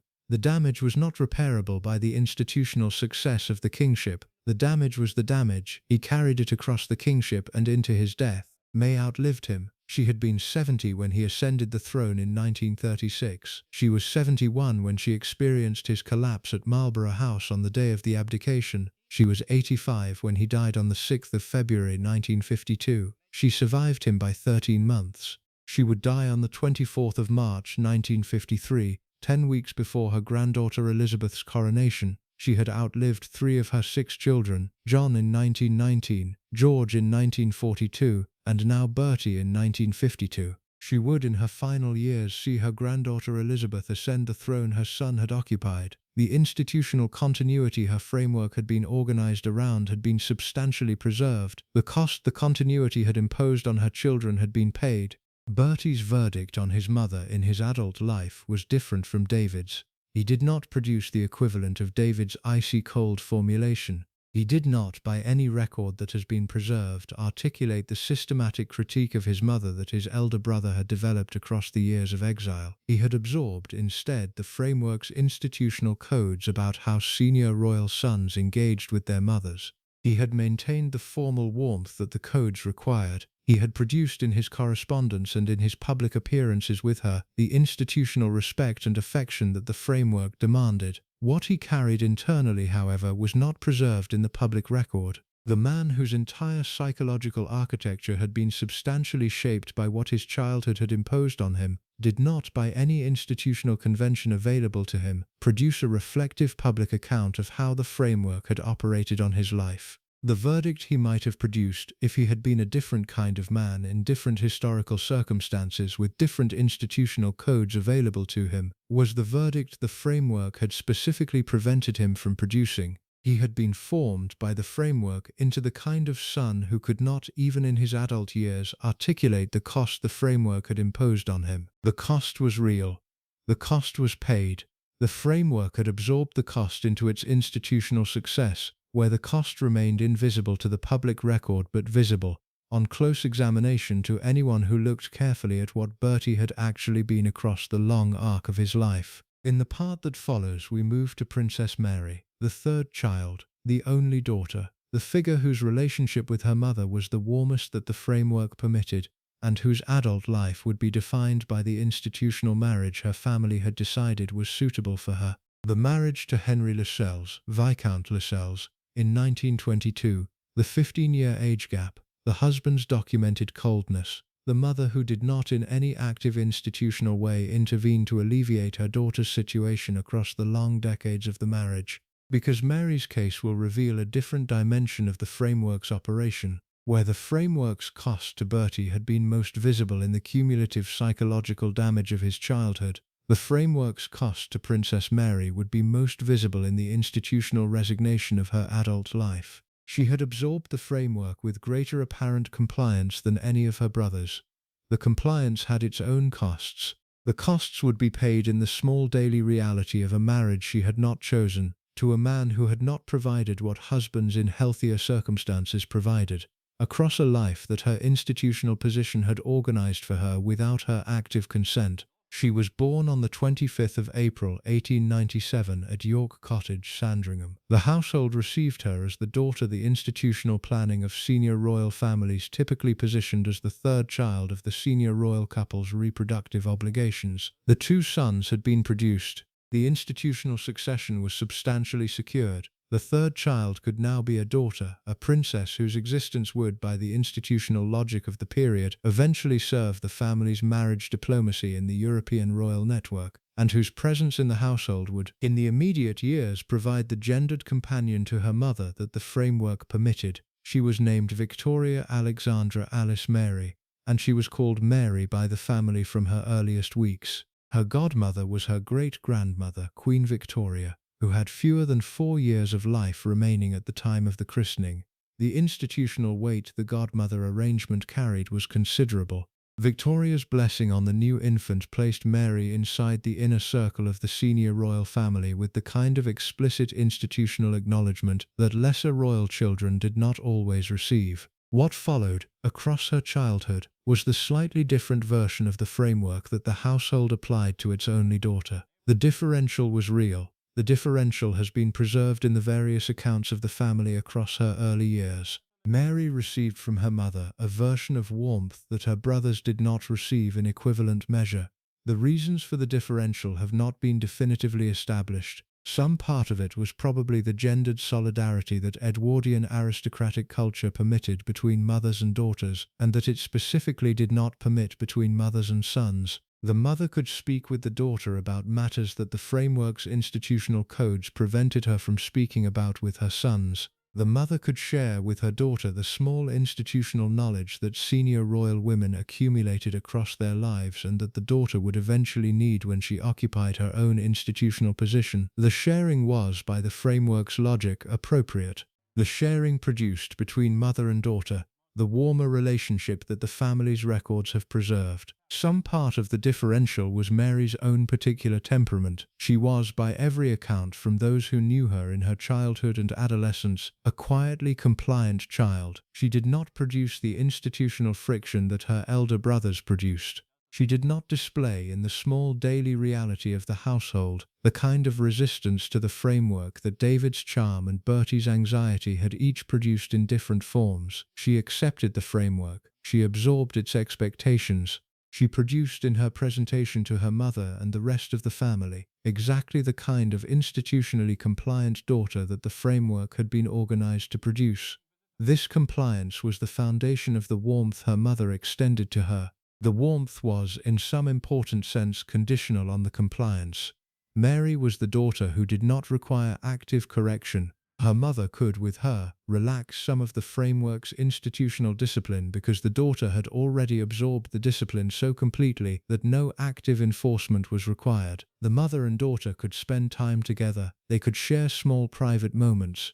They could develop the kind of relationship that the framework's broader operations had not permitted with the more difficult sons. The warmer relationship was the framework's reward to the daughter who had absorbed the framework most completely. What this meant in retrospective examination was that Mary's relationship with her mother was warmer than her brother's relationships in proportion to the degree to which Mary had given up her own resistance to the framework's expectations. The warmth was real. The warmth had been earned.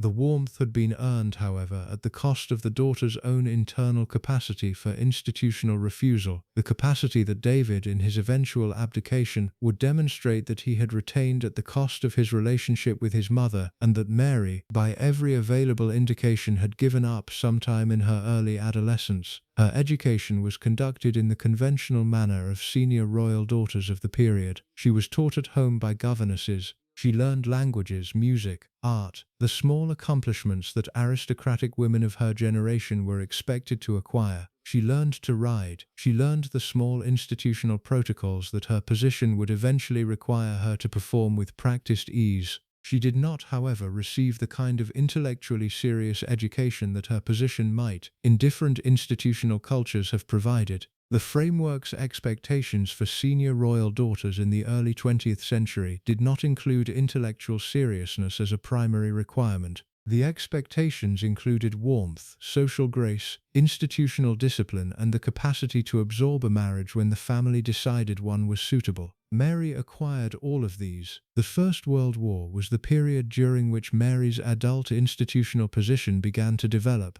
She was 17 when the war began in 1914. She was 21 when it ended in 1918. Across these 4 years, she performed the kind of public duties that senior royal women had begun to develop during the period, visiting hospitals, supporting nursing organizations, participating in the various institutional efforts that the war required of the royal family. She did the work with the brisk competence that her training had produced. She emerged from the war with a public reputation as a serious young royal woman whose institutional contributions had been substantial. She also, during the war, served as a nursing volunteer at Great Ormond Street Hospital. The service was unusual for a princess of her position. It involved actual hands-on engagement with sick children rather than the ceremonial visiting that was the standard royal contribution to medical institutions. Mary did the work for 2 days a week across substantial portions of the war years. The work has been preserved in the historical record as one of the genuine personal commitments that her young adult life had produced. She was, in this dimension, more substantively engaged with the practical realities of British life than most senior royal women of her generation.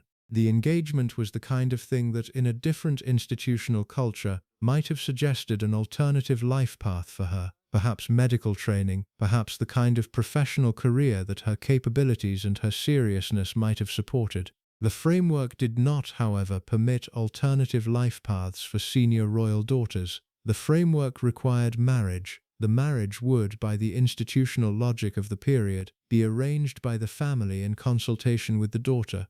The arrangement would prioritize institutional suitability over personal preference. The daughter would, when the arrangement was concluded, accept it with the institutional discipline her upbringing had prepared her to bring to such moments. The marriage came in 1922. The husband selected was Henry Lascelles, Viscount Lascelles, the eldest son of the 5th Earl of Hereward and the heir to one of the wealthiest aristocratic estates in the north of England. He was 40 years old. Mary was 25. The age gap was 15 years. The age gap was, by the institutional conventions of senior royal marriages, larger than was typical but not unprecedented.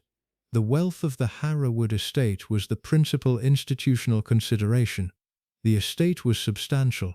Mary, as Lascella's wife, would become eventually Countess of Hereward and would occupy one of the senior aristocratic positions in the country. The institutional logic of the marriage was clear.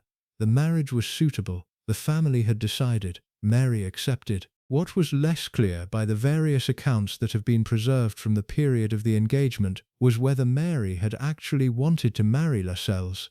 The question is the question this part of the documentary has to address directly. The available evidence suggests that the answer is no. Mary, by various accounts, had not been particularly enthusiastic about the prospect of the marriage. She had accepted Lascelles because the family had decided that he was suitable. She had not, by any record that has been preserved, fought the decision. She had not even, by any record, expressed reservations strongly enough to produce the kind of family discussion that would have allowed alternatives to be considered.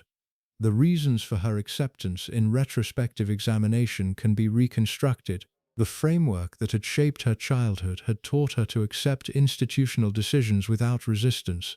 The mother whose warmth she had earned by her compliance was the mother who supported the marriage. The institutional logic of the family's senior position required that she marry someone, and Lascelles was the figure the family had identified as the appropriate choice.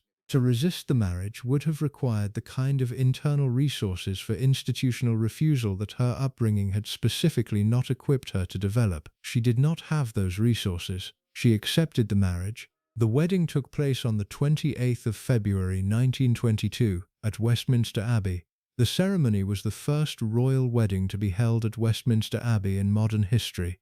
The institutional weight of the event was considerable. Mary appeared by every account from the period as the institutionally compliant senior royal daughter that the framework had produced.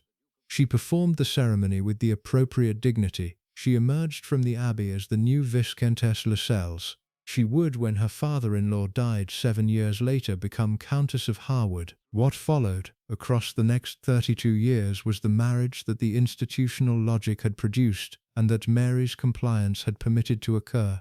The marriage produced 2 sons, George Lascelles, born 1923, who would eventually become the 7th Earl of Hereward, and Gerald Lascelles, born 1924. The 2 sons constituted the institutional success of the marriage by the metrics that the framework's logic considered relevant.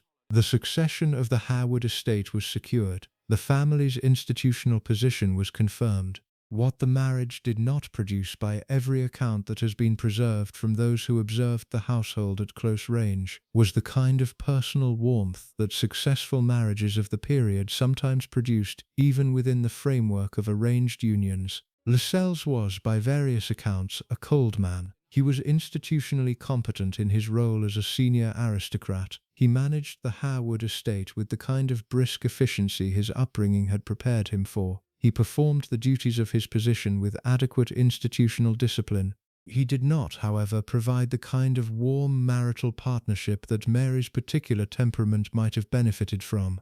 The marriage was not abusive in any direct sense. The marriage was instead distant. Mary and Lascelles operated in the daily reality of their lives at Goldsborough Hall and later at Harwood House, as institutional partners rather than as romantic ones. They appeared together at the events their positions required. They produced and raised their children.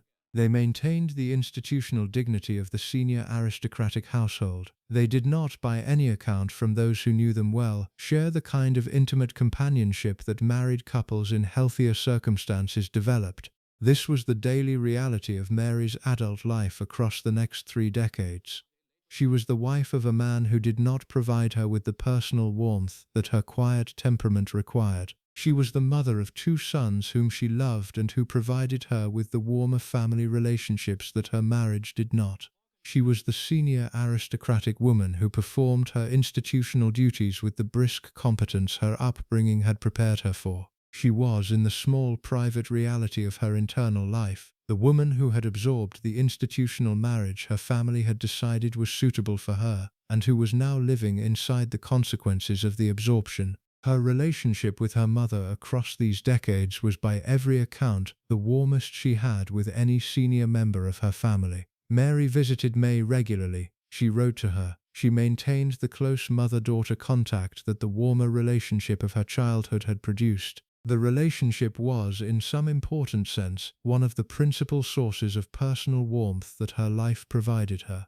The mother who had not intervened in the marriage that had produced the daughter's quiet unhappiness was the mother whose continuing presence provided the daughter with the emotional support that the marriage could not provide. This is the dimension of the case that has to be examined directly. May knew, by every reasonable assessment of the available evidence, that Mary's marriage was not happy. She had visited Goldsborough and Harewood. She had observed the dynamic between her daughter and her son-in-law. She had received, in her continuing correspondence with Mary, the small accumulated indications of what the marriage was actually producing in her daughter's daily life. She did not, by any record that has been preserved, intervene. The non-intervention was characteristic. The framework's institutional logic did not provide for maternal intervention in adult daughters' marriages. The marriage had been institutionally appropriate. The marriage had produced the appropriate children.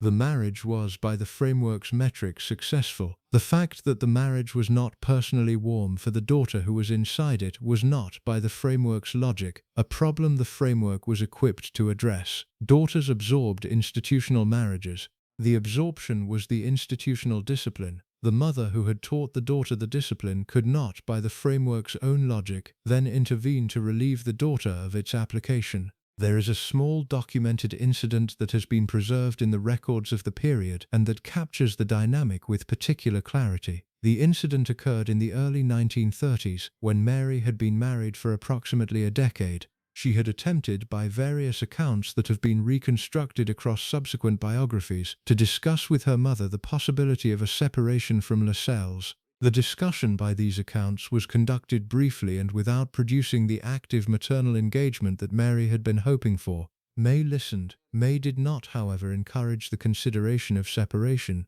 May redirected the discussion toward the institutional duties Mary continued to occupy as a senior royal woman whose marriage was institutionally significant. The discussion concluded without producing any practical change in Mary's situation. Mary returned to her marriage. The marriage continued for another 2 decades. What this revealed about May, in retrospective examination, was the limit of the warmer relationship she had developed with her daughter across the decades of Mary's life. The warmth was real. The warmth was substantially greater than what May had been able to provide to her sons. The warmth had not, however, been sufficient to produce the kind of active maternal advocacy that might have changed the conditions of Mary's adult life. May had loved her daughter. May had not been willing, or perhaps able, given her own absorption by the framework, to put the love into the form of institutional intervention that would have addressed Mary's actual situation. Mary's 2 sons, George and Gerald, would across their adult lives become senior figures of the British aristocratic and cultural establishment.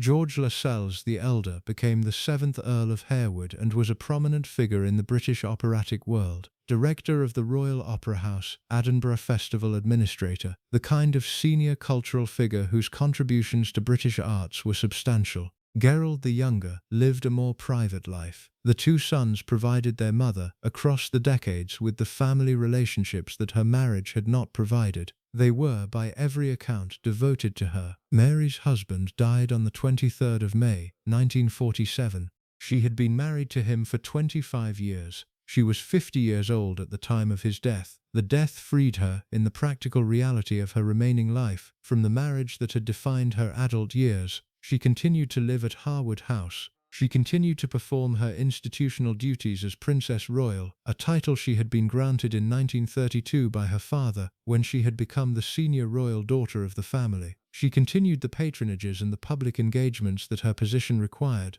She also, across the years between her husband's death and her own death in 1965, was able to develop the kind of slightly more relaxed life that her widowhood permitted. She traveled. She engaged with her sons' families and their developing careers. She produced in her late middle age and her early old age the kind of senior royal woman whose institutional dignity coexisted with a personal warmth that her marriage had not previously made fully available. She died on the 28th of March 1965 at Harwood House.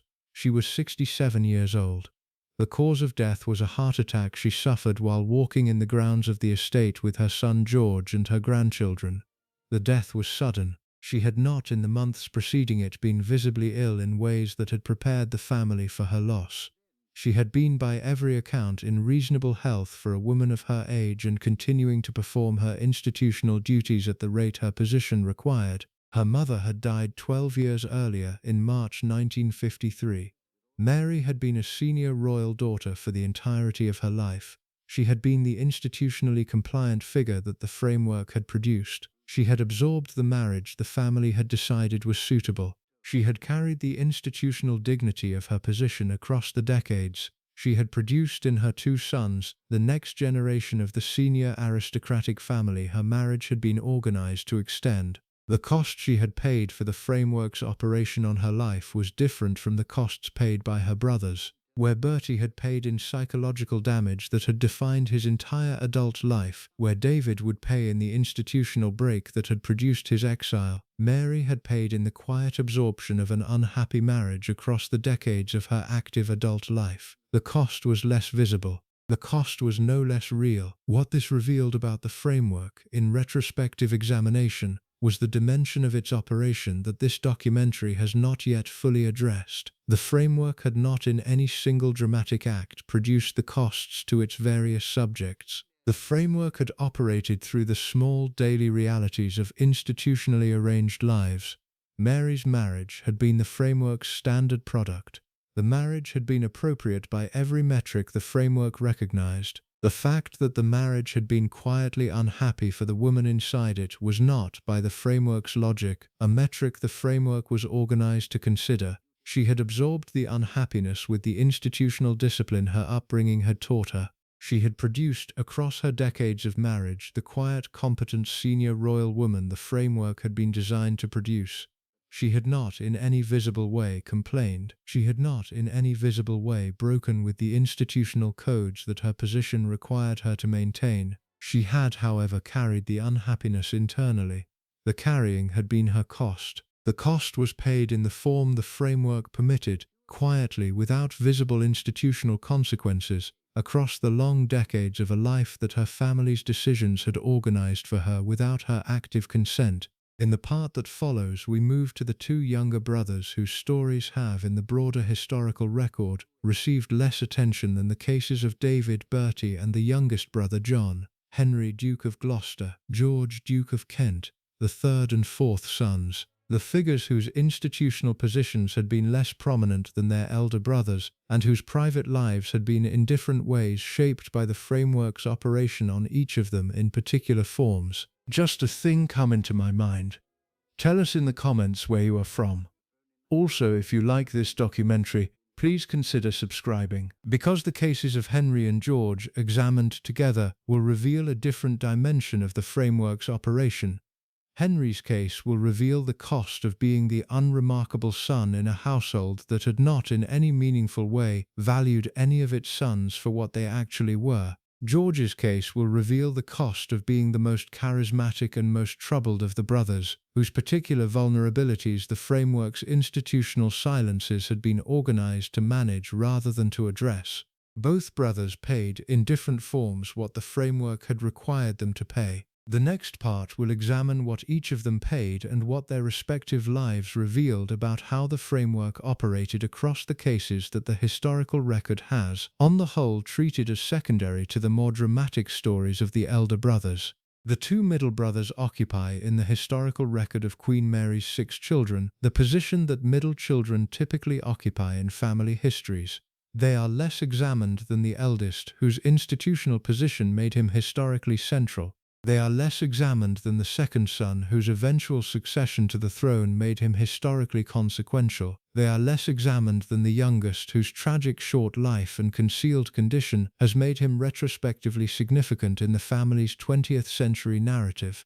Henry and George, the third and fourth sons, are examined less because their institutional positions were less dramatic. The smaller examination has not, however, meant that their lives were less shaped by the framework. The framework had operated on them with the same consistency it had operated on their siblings. The shaping had produced in each of them the costs that this part of the documentary will examine. Henry was born on the 31st of March 1900 at York Cottage. He was the fourth child of the family. The two elder sons had already been produced. The institutional position of the senior royal succession had been substantially secured before his birth. His structural significance to the family was therefore, from his earliest weeks, lighter than the structural significance of his elder brothers had been. What this meant, in the practical reality of his upbringing, was that the framework's institutional pressure on his particular development was less acute than the pressure that had been applied to David and Bertie.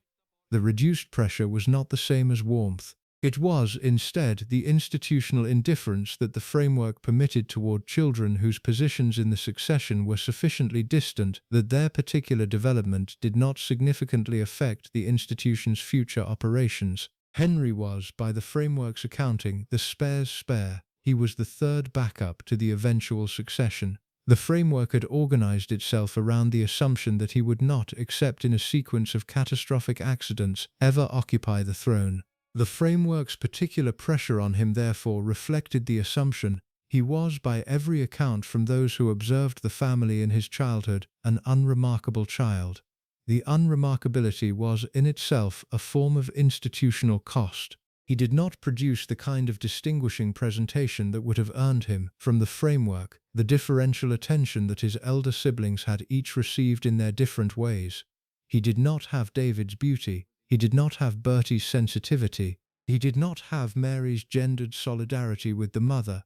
He was, instead, the third son who arrived in a household that already had two sons and was preparing to receive its first daughter. He absorbed the framework's institutional indifference. He produced in response the kind of quiet, competent presentation that did not require the framework to engage with him in any sustained way. His education was conducted along the conventional lines for senior royal sons of his position. He was educated at home in his early years, then sent to Eton, a deviation from the naval educations his father had selected for David and Bertie, reflecting the family's developing assessment that Henry was suited to a different institutional path. Eton was a private school of the senior aristocratic kind that prepared its students for the army or the broader institutional positions of the British upper class. Henry's path through Eton was unremarkable. He was, by every account from those who taught him, neither distinguished nor problematic. He was the kind of student whose teachers struggled, in retrospect, to recall specific impressions of him.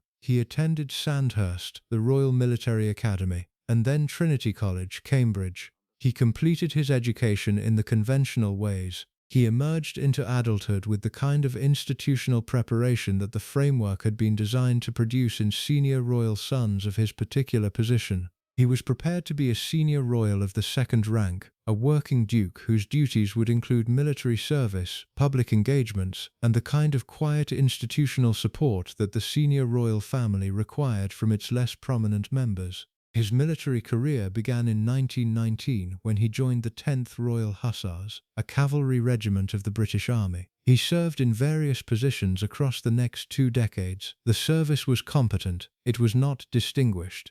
He did not, in any of the postings he occupied, produce the kind of operational record that distinguished the senior officers of his generation. He was promoted in due course through the ranks his position made available. He served in India in the 1930s. He participated in the routine institutional duties that British Army officers of his rank performed in the late imperial period. His private life across the 1920s and early 1930s was conducted with the kind of institutional quietness that the framework approved of.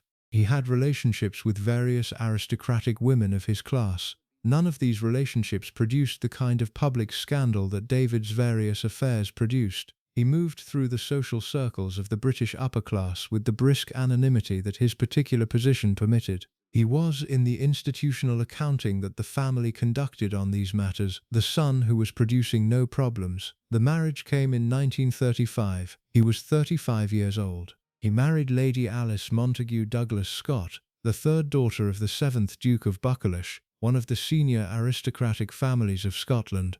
Alice was 33 at the time of the marriage. The marriage had been institutionally arranged in the conventional manner of senior royal marriages of the period. Alice was suitable. The Buccleuch family was suitable.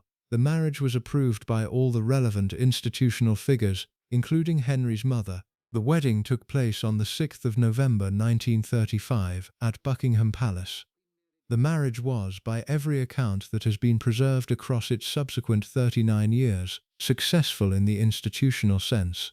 Henry and Alice produced two sons, Prince William of Gloucester, born 1941, and Prince Richard of Gloucester, born 1944.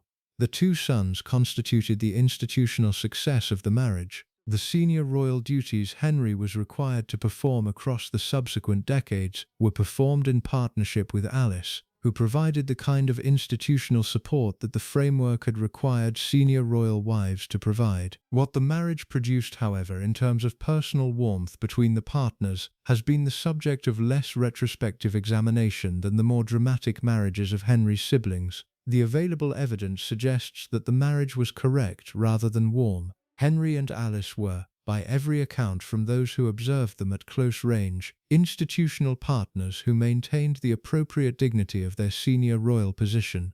They were not, by the same accounts, the kind of married couple whose mutual affection was visible to those around them in the daily reality of their household. The relationship between Henry and his mother across his adult life was correct. He visited her at the appropriate intervals. He maintained the institutional formalities of the mother-son relationship that the framework's codes required. He did not produce in any record that has been preserved the active resentment that David had produced. He did not produce in his correspondence with her the warmer engagement that Mary had produced. He occupied in his mother's emotional accounting a middle position. He was the son whose unremarkability had earned him the framework's institutional indifference and who had absorbed the indifference without protest. His later life included a single significant personal tragedy. His elder son, Prince William of Gloucester, was killed in an air race at Wolverhampton on the 28th of August, 1972. William had been 30 years old. He had been a charismatic young royal whose career in the diplomatic service and whose various entrepreneurial interests had marked him as one of the more interesting figures of the third generation of George V's descendants. The death was sudden, the grief was substantial. Henry, by every account, did not recover from the loss of his elder son. He died 2 years later, on the 10th of June, 1974, at Barnwell Manor in Northamptonshire, the country house that had been the family's principal residence since the late 1930s. He was 74 years old. The cause of death was a heart attack.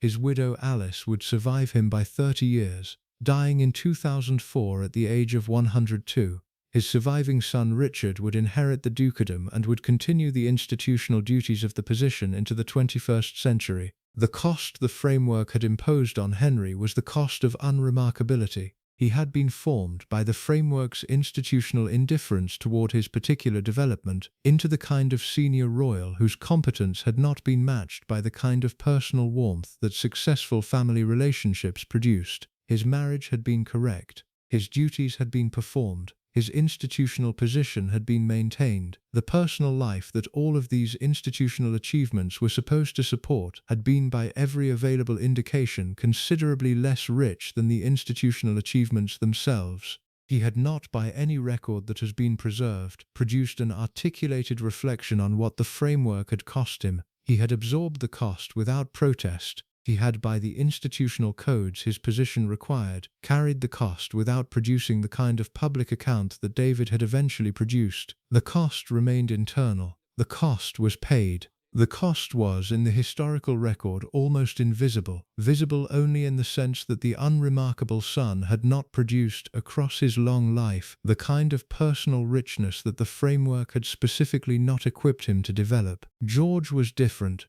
George, Prince George, Duke of Kent, was the figure whose case revealed a different dimension of the framework's operation entirely. He was born on the 20th of December 1902 at York Cottage. He was the fifth child and the fourth son. The structural distance from the throne had increased further with his birth. The institutional pressure on his particular development was, by the framework's logic, the lightest that had been applied to any of the four sons. What this produced in his particular case was different from what had been produced in Henry's case. Henry had absorbed the lighter pressure into unremarkability. George absorbed the lighter pressure into a different kind of development entirely. He was, by every account from those who observed him in his childhood and adolescence, the most charismatic of the four brothers. He was charming, he was witty, he was visibly intelligent in ways that Henry had not been. He was the brother whose presentation produced active engagement in the people around him in ways that recalled, in some respects, the early presentation of David, but that operated on the somewhat different temperamental foundation that George's particular character provided.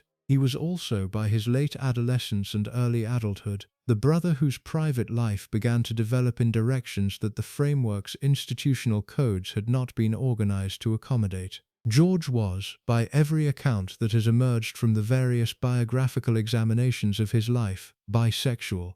The bisexuality was, in the British upper-class culture of the 1920s and early 1930s, a feature of his life that operated within the institutional silences that the period maintained about such matters. He had relationships with men and women across his late adolescence and early adulthood. The men included, by various accounts, the playwright Noel Coward, with whom George maintained a relationship of disputed but apparently real intimacy across portions of the late 1920s.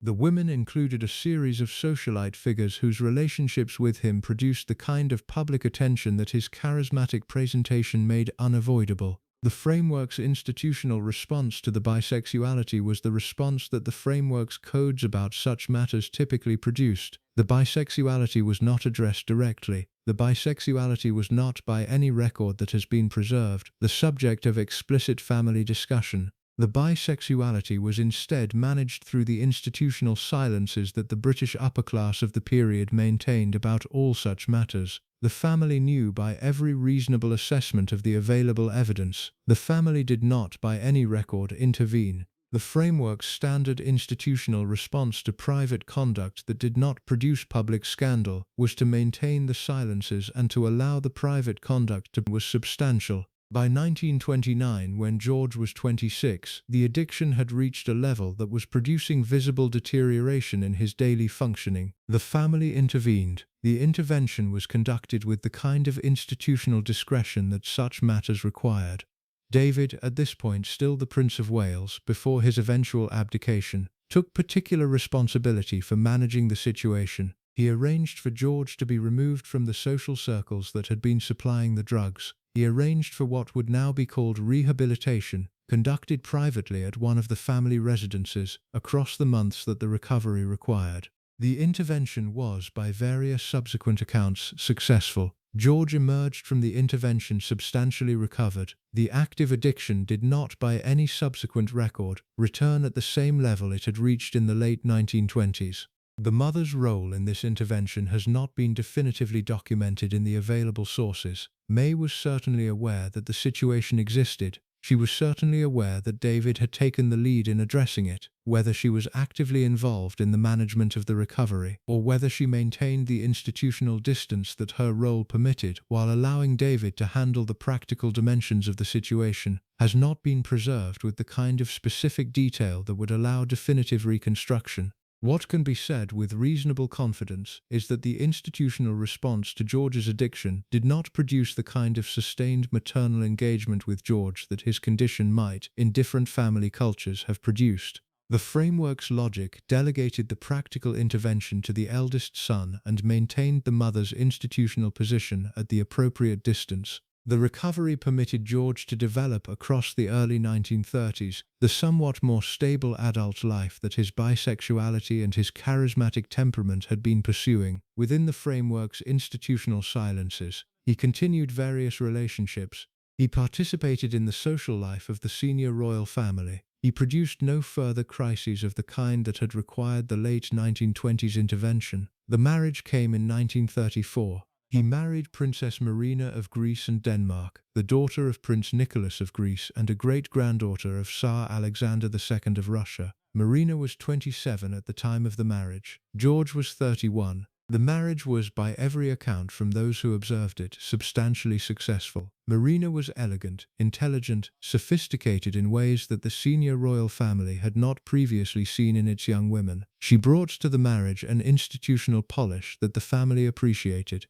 She also brought to George the kind of stabilizing partnership that his particular temperament had benefited from. The marriage produced 3 children: Prince Edward of Kent, born 1935, later the 2nd Duke of Kent, Princess Alexandra of Kent, born 1936, and Prince Michael of Kent, born 1942.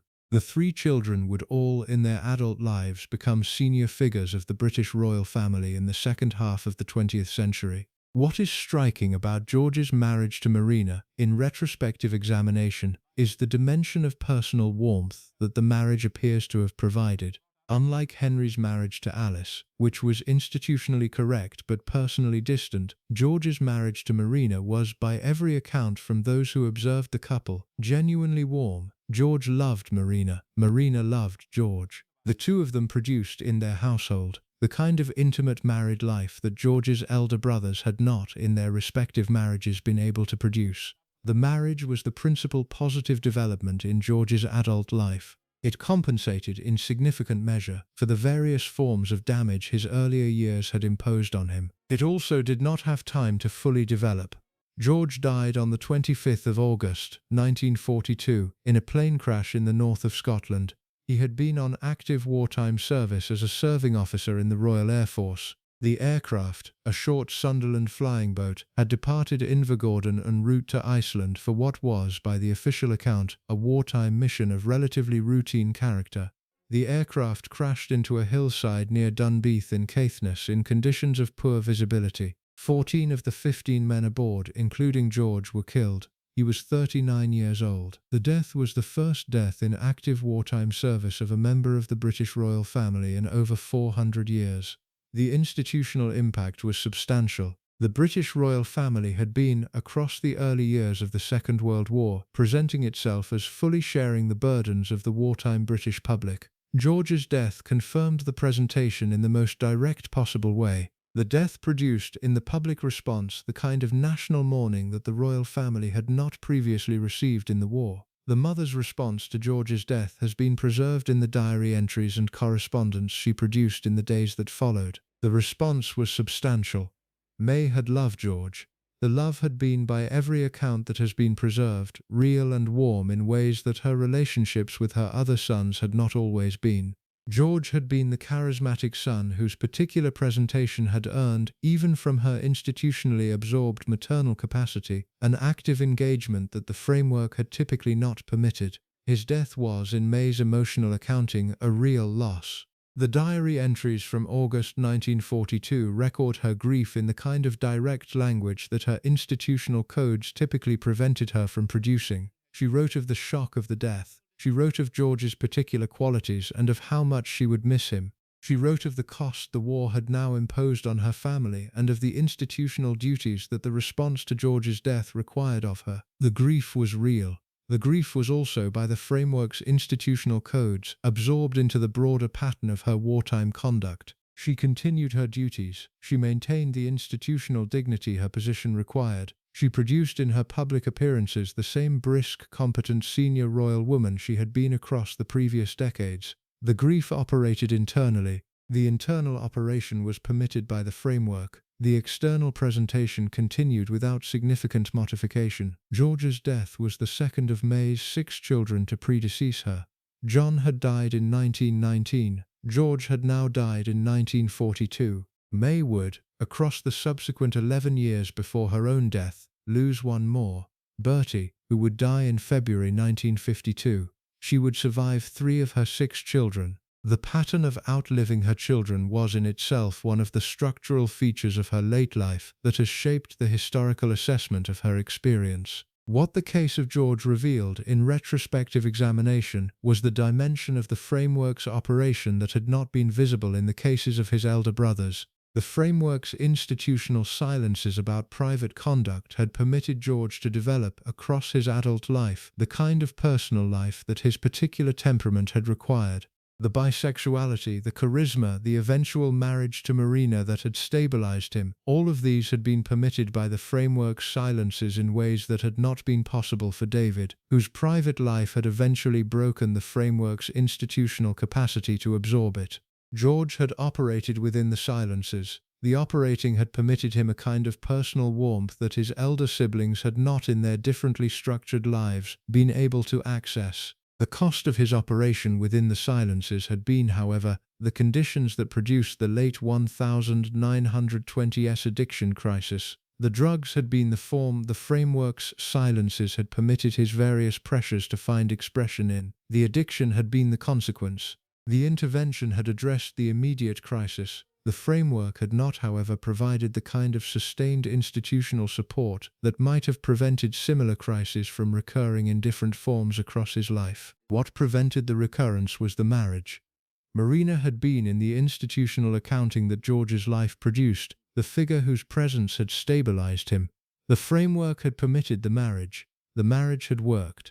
The framework's silences had, in this particular case, produced an outcome that the framework's broader operations had not been organized to produce: a personally warm relationship between two senior royals whose private lives had been allowed, by the framework's institutional codes, to develop in directions that produced genuine compatibility rather than mere institutional appropriateness. The compatibility had not had enough time to develop into the long marriage it might have become. George had died at 39. The 8 years of the marriage had been sufficient to produce the 3 children and to confirm the personal warmth between the partners.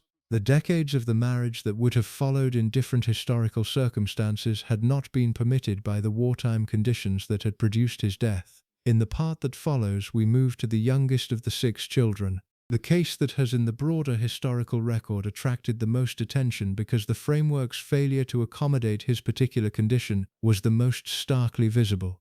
Prince John, born July 1905, died January 1919. The 13 years of his short life and what those years revealed about what the framework was actually equipped to do when confronted with conditions it had not been organized to absorb. Because John's case will reveal, more starkly than the cases of his elder siblings, what the framework was when its institutional capacity failed completely. The case will reveal the answer to the question that David's eventual abdication had only begun to suggest. The question is, what happened when the framework's expectations could not be fulfilled by the children it was organized to form? Bertie had absorbed his framework-imposed damage and had still eventually occupied the institutional position the framework required. Mary had absorbed her institutional marriage and had carried its costs in private. Henry had absorbed his unremarkability and had performed the duties his position required. George had operated within the framework's silences and had, before his early death, produced a personal life of substantial warmth. John could not absorb the framework. John's particular condition, the epilepsy, the probable autism, the cognitive limitations that would have prevented him from ever performing the institutional duties his birth had nominally prepared him for, was beyond what the framework was organized to incorporate into its operations. The framework's response to this incapacity was the response that the next part of this documentary will examine. The response was institutional removal. The removal was conducted with the kind of considered consistency that the framework brought to all of its operations. The removal produced in John's short life the conditions that have made his case the clearest single illustration of what the framework actually was. He was born on the 12th of July 1905 at York Cottage, Sandringham. The family received him as the 6th and final child of the marriage that had by that point established itself as the senior royal couple of the next generation. May was 38. George was 40. The two parents were 3 months from departing on the 8-month India tour that we examined in Part 2.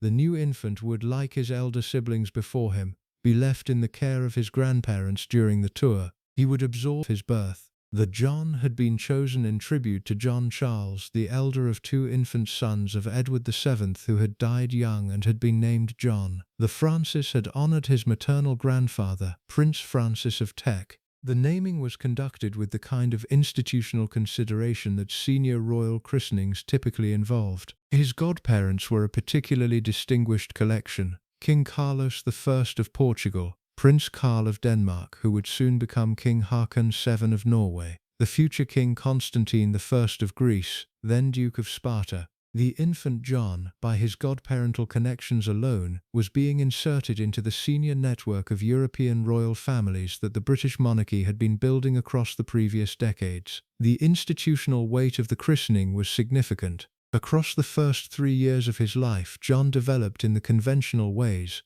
He was, by every account, a happy and outgoing child, a friendly, demonstrative little boy who was much loved by his elder siblings and who became, in the household's developing understanding of him, a kind of mascot for the family. The biographer Dennis Judd would later describe John as having been in his early years a friendly, outgoing little boy, much loved by his brothers and sister. The description has been preserved across the various subsequent biographical examinations of his life as the foundational fact about the child he had been before his condition began to manifest. The condition began to manifest at age 4. By his 4th birthday, in July 1909, John was being described in family correspondence as painfully slow. The slowness was not, in the conventional medical understanding of the period, immediately recognized as the early manifestation of a developmental condition. It was instead registered as a feature of his particular temperament that the family hoped would resolve as he matured. The hope would not be fulfilled. The first epileptic seizure occurred at age 4. The seizure was the medical event that began the long sequence of family decisions about how John's condition would be handled. Epilepsy, in the medical understanding of 1909, was a condition that was incompletely understood and substantially stigmatized.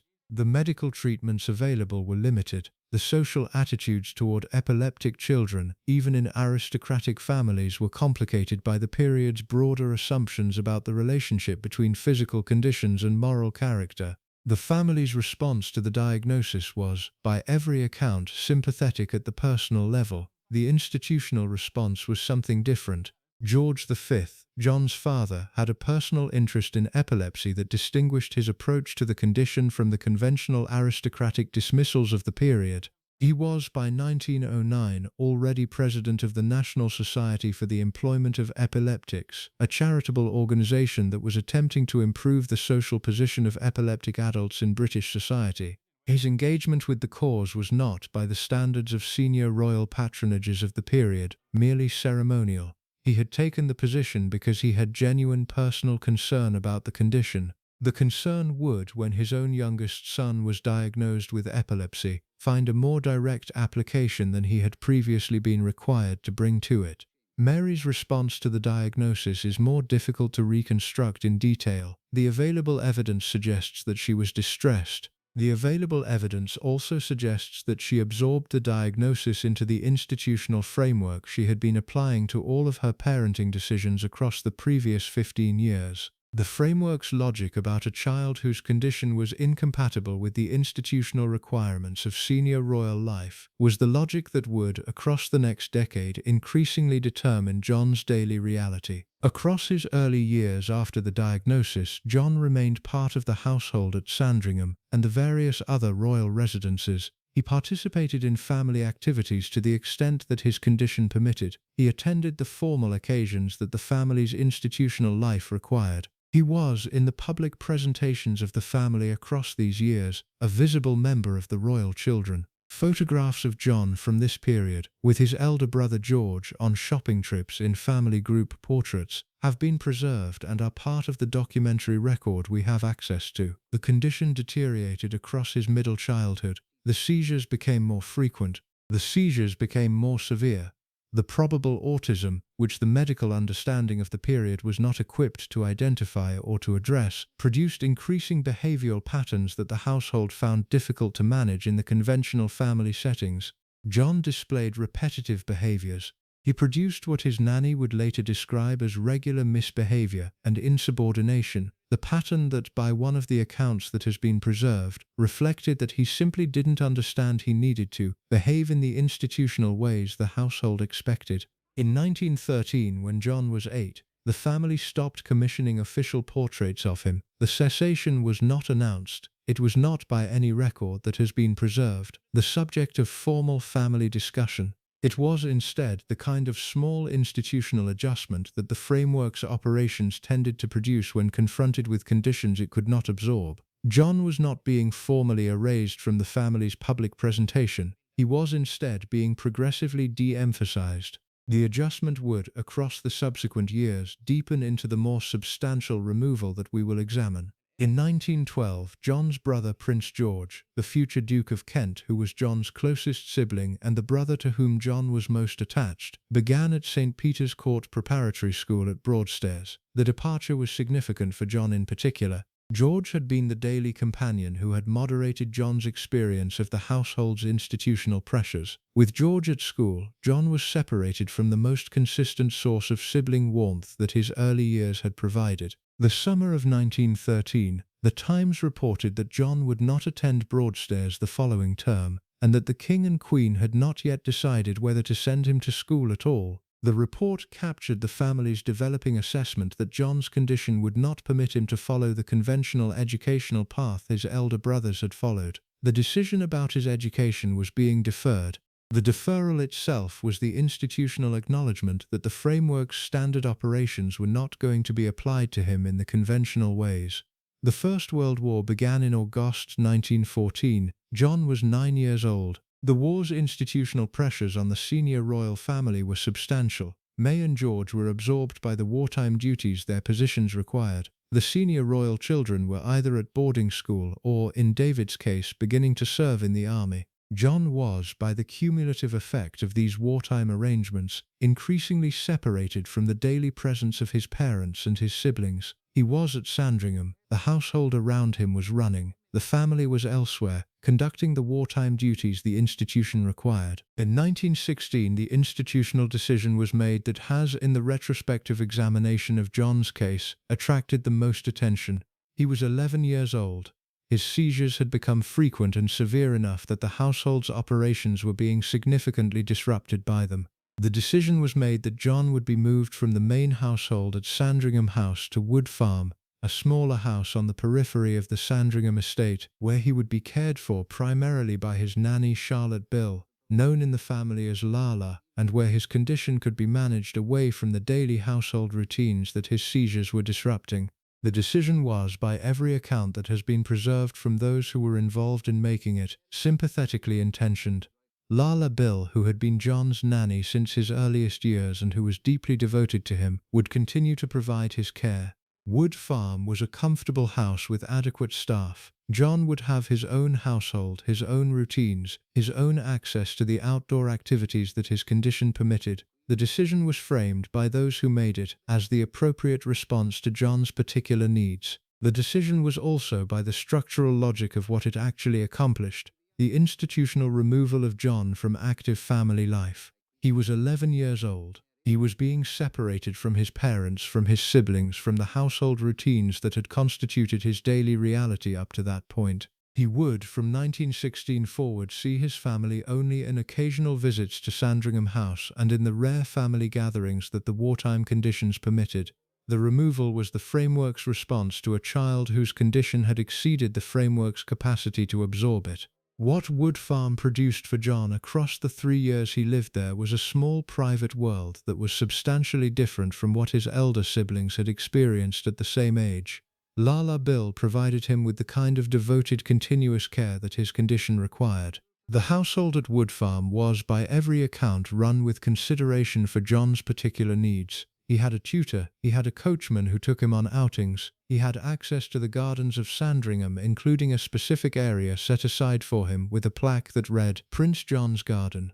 He had, in the practical reality of his daily life, the kind of small domestic stability that his earlier life in the larger household had not been able to provide, given the institutional disruptions his condition had been producing.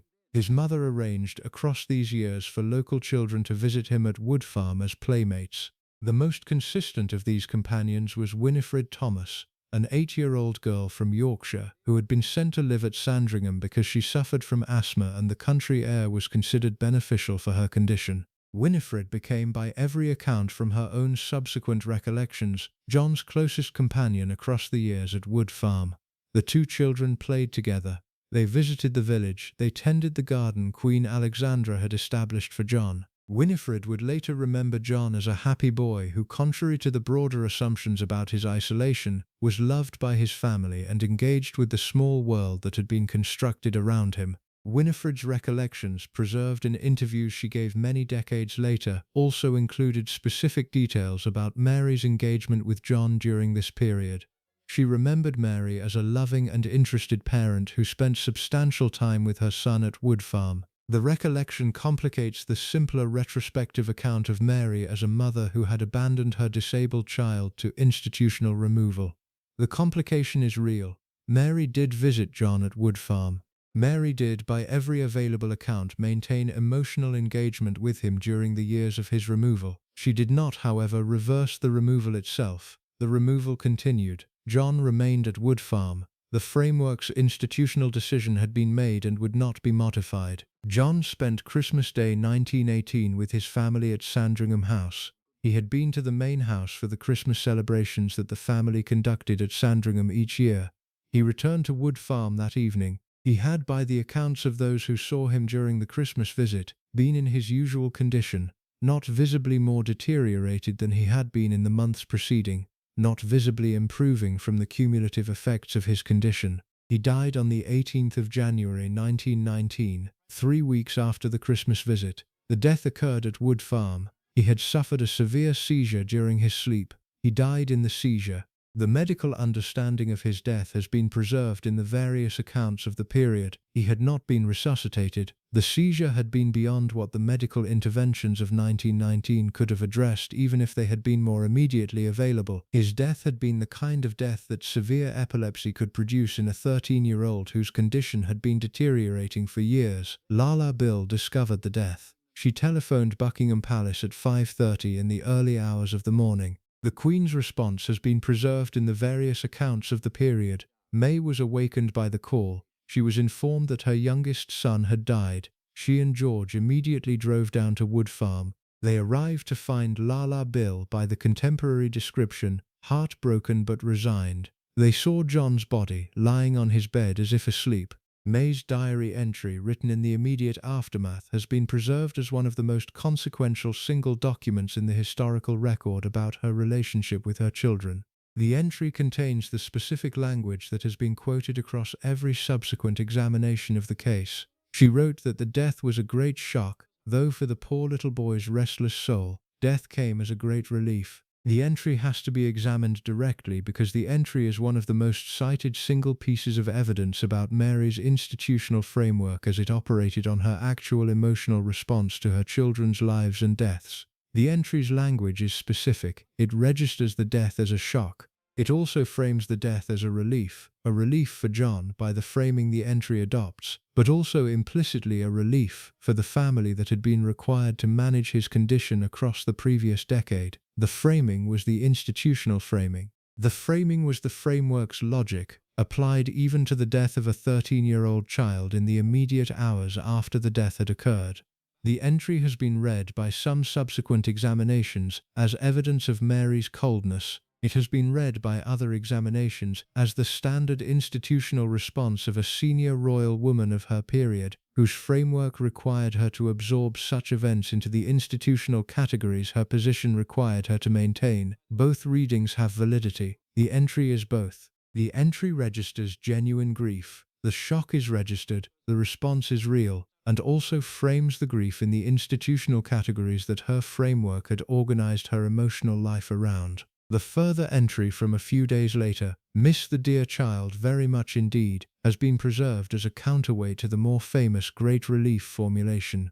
The two together suggest that May's actual emotional response to John's death was substantially more complicated than either reading alone can accommodate. She missed him. She also framed the death as a relief. Both were true.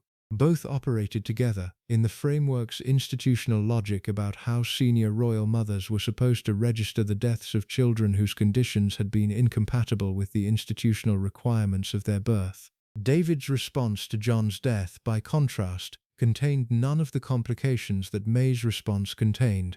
David was 24 years old at the time of his youngest brother's death. He had not been close to John. The 11-year age gap between them had meant that, even before John's removal to Wood Farm, the two brothers had not been part of each other's daily lives in the way the closer-spaced siblings had been. David's response, preserved in his correspondence with his then-mistress Freda Dudley Ward, was the kind of dismissive callousness that the institutional framework had specifically not corrected in him. He wrote that John's death was little more than a regrettable nuisance. He wrote that the boy had become more of an animal than anything else. The two formulations have been preserved as two of the most damaging single statements David ever produced about a member of his family. They reveal with particular starkness the kind of cold dismissal that the framework's institutional codes had permitted David to develop. He had absorbed from his upbringing the conviction that family members whose conditions made them institutionally inconvenient could be dismissed without significant emotional engagement. He applied the conviction to his dead brother in language that, even by the institutional codes of his class and period, was striking in its harshness. David later wrote a letter of apology to his mother. He acknowledged that his initial response had been wrong. He wrote that his comments had made him feel like such a cold-hearted and unsympathetic swine. The apology was the small institutional acknowledgement that even David, by his own subsequent reflection, had recognized the inadequacy of what he had said. The acknowledgement did not, however, undo the original response. The response was on the record. The response was what it had been. What John's case revealed about the framework in retrospective examination was the dimension that the cases of his older siblings had not revealed in equivalent starkness. The framework's institutional logic about which children could be absorbed and which could not had operated with absolute clarity in John's case. He could not be absorbed. His condition was incompatible with the institutional requirements his birth had nominally prepared him for. The framework's response was the institutional removal. The removal was conducted with the kind of considered consistency that the framework brought to all its operations. The removal had not been cruel in any direct sense. Lala Bill's care had been devoted. Mary's continuing engagement had been real. The framework had not, by its own accounting, abandoned John. The framework had instead addressed his condition through the institutional arrangement that the framework's logic produced when confronted with conditions it could not incorporate. The arrangement was Wood Farm. The arrangement was the gradual de-emphasis from official portraits and family appearances. The arrangement was the conditions in which John lived the final 3 years of his life, comfortable, attended, but separated from the active family life his birth would otherwise have included him in. The cost John paid for the framework's operation was the cost that the most starkly diminished member of any institutional system pays when the system encounters conditions it cannot accommodate. He was 13 years old when he died. He had spent the final 3 years of his life at Wood Farm, separated from active engagement with the family that had produced him. He had been in the institutional accounting that his mother's framework produced, a child whose condition had made his removal necessary, and whose death had been registered as both a shock and a relief. The funeral was held on the 21st of January 1919, at St. Mary Magdalene Church on the Sandringham estate. The funeral was officially private. It was attended, however, by virtually every member of the staff at Sandringham who could attend. The villagers from the surrounding community came in numbers that exceeded the church's capacity. John's grave was, by the contemporary accounts, absolutely covered in flowers. The popular response to the death, even given that John's existence had been substantially concealed from the broader public during his life, was substantial. The popular response confirmed something that the framework's institutional removal had specifically been designed to obscure. John had been a person. People had loved him. His death was a real loss to the people who had known him. May and George were present at the funeral. They participated in the institutional ceremonies that the funeral required. They thanked, in the contemporary records, all Johnny's servants who have been so good and faithful to him. The thanking was the institutional acknowledgement of the work that Lala Bill and the rest of the Wood Farm household had done across the years of John's removal. The thanking was real. The thanking did not, however, address the institutional decision that had required the work in the first place, the decision to remove John from active family life and to place his daily care in the hands of the staff who were now being thanked for having performed it. The framework had done what the framework did. The cost had been paid by John, who had not lived to see his 14th birthday, and who had spent his final 3 years in the small private world that the framework's institutional removal had constructed around him. The cost had also been paid, in the smaller daily ways that families absorb such things, by Lala Bill, who had loved John and who had carried the loss across the rest of her own long life. She would live until 1964, surviving John by 45 years. She would, by every account from those who knew her in her later years, talk about him often. The boy she had cared for had been, in her own emotional accounting, the central figure of her professional life. The framework had given her the responsibility for him. The framework had also given her the framework. She had carried both. In the final part, we move to the conclusion of Mary's own life. The 17 years of her widowhood after George V's death in 1936. The complicated relationship with her son Edward that the abdication had produced and that would never fully be repaired. The reign of George VI that she had supported with the institutional engagement her framework had eventually permitted her to extend to her wounded second son. The relationships with her granddaughters Elizabeth and Margaret, in which she had been able to provide some of the warmer grandmaternal engagement that her own children had not received. Her own death in March 1953, 10 weeks before Elizabeth's coronation.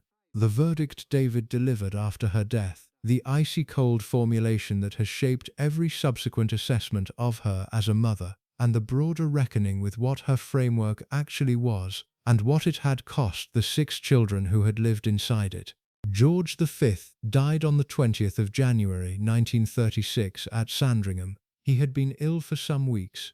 The death was hastened by the now documented intervention of his physician Lord Dawson of Penn, with an injection of morphine and cocaine that Dawson administered specifically to allow the death to be announced in the morning newspapers rather than in the less prestigious evening editions. The institutional consideration involved in the timing of the death was, in retrospect, one of the more striking small details of how the framework operated even at the moment of the King's actual passing. May was present at her husband's bedside. She was 68 years old. She had been married to George for 42 years. The marriage that had begun as the institutional rearrangement after Eddie's death in 1892 had become, across its long span, the genuine partnership that had defined her adult life. The death ended the partnership. She was now Queen Mother. The title was the institutional designation for the widowed mother of the new sovereign. The new sovereign, in January 1936, was her eldest son David, Edward VIII. The institutional framework her widowhood was supposed to operate inside had been organized around the assumption that her continued relationship with the new king would be conducted along the lines of conventional senior royal mother and son institutional partnership.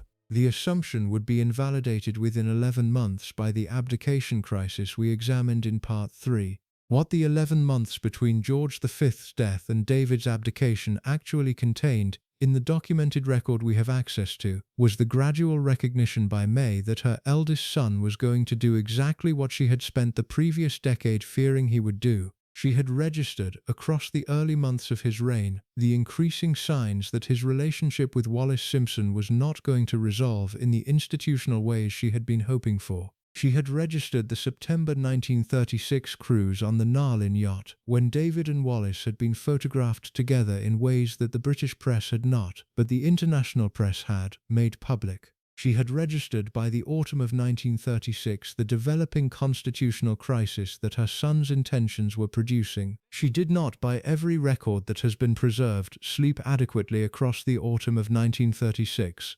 The friend Maria Belloc Lowndes wrote, as we noted in Part 3, that May was in anguish and could neither sleep nor eat. The anguish was real. The anguish reflected the institutional collapse her eldest son was about to produce.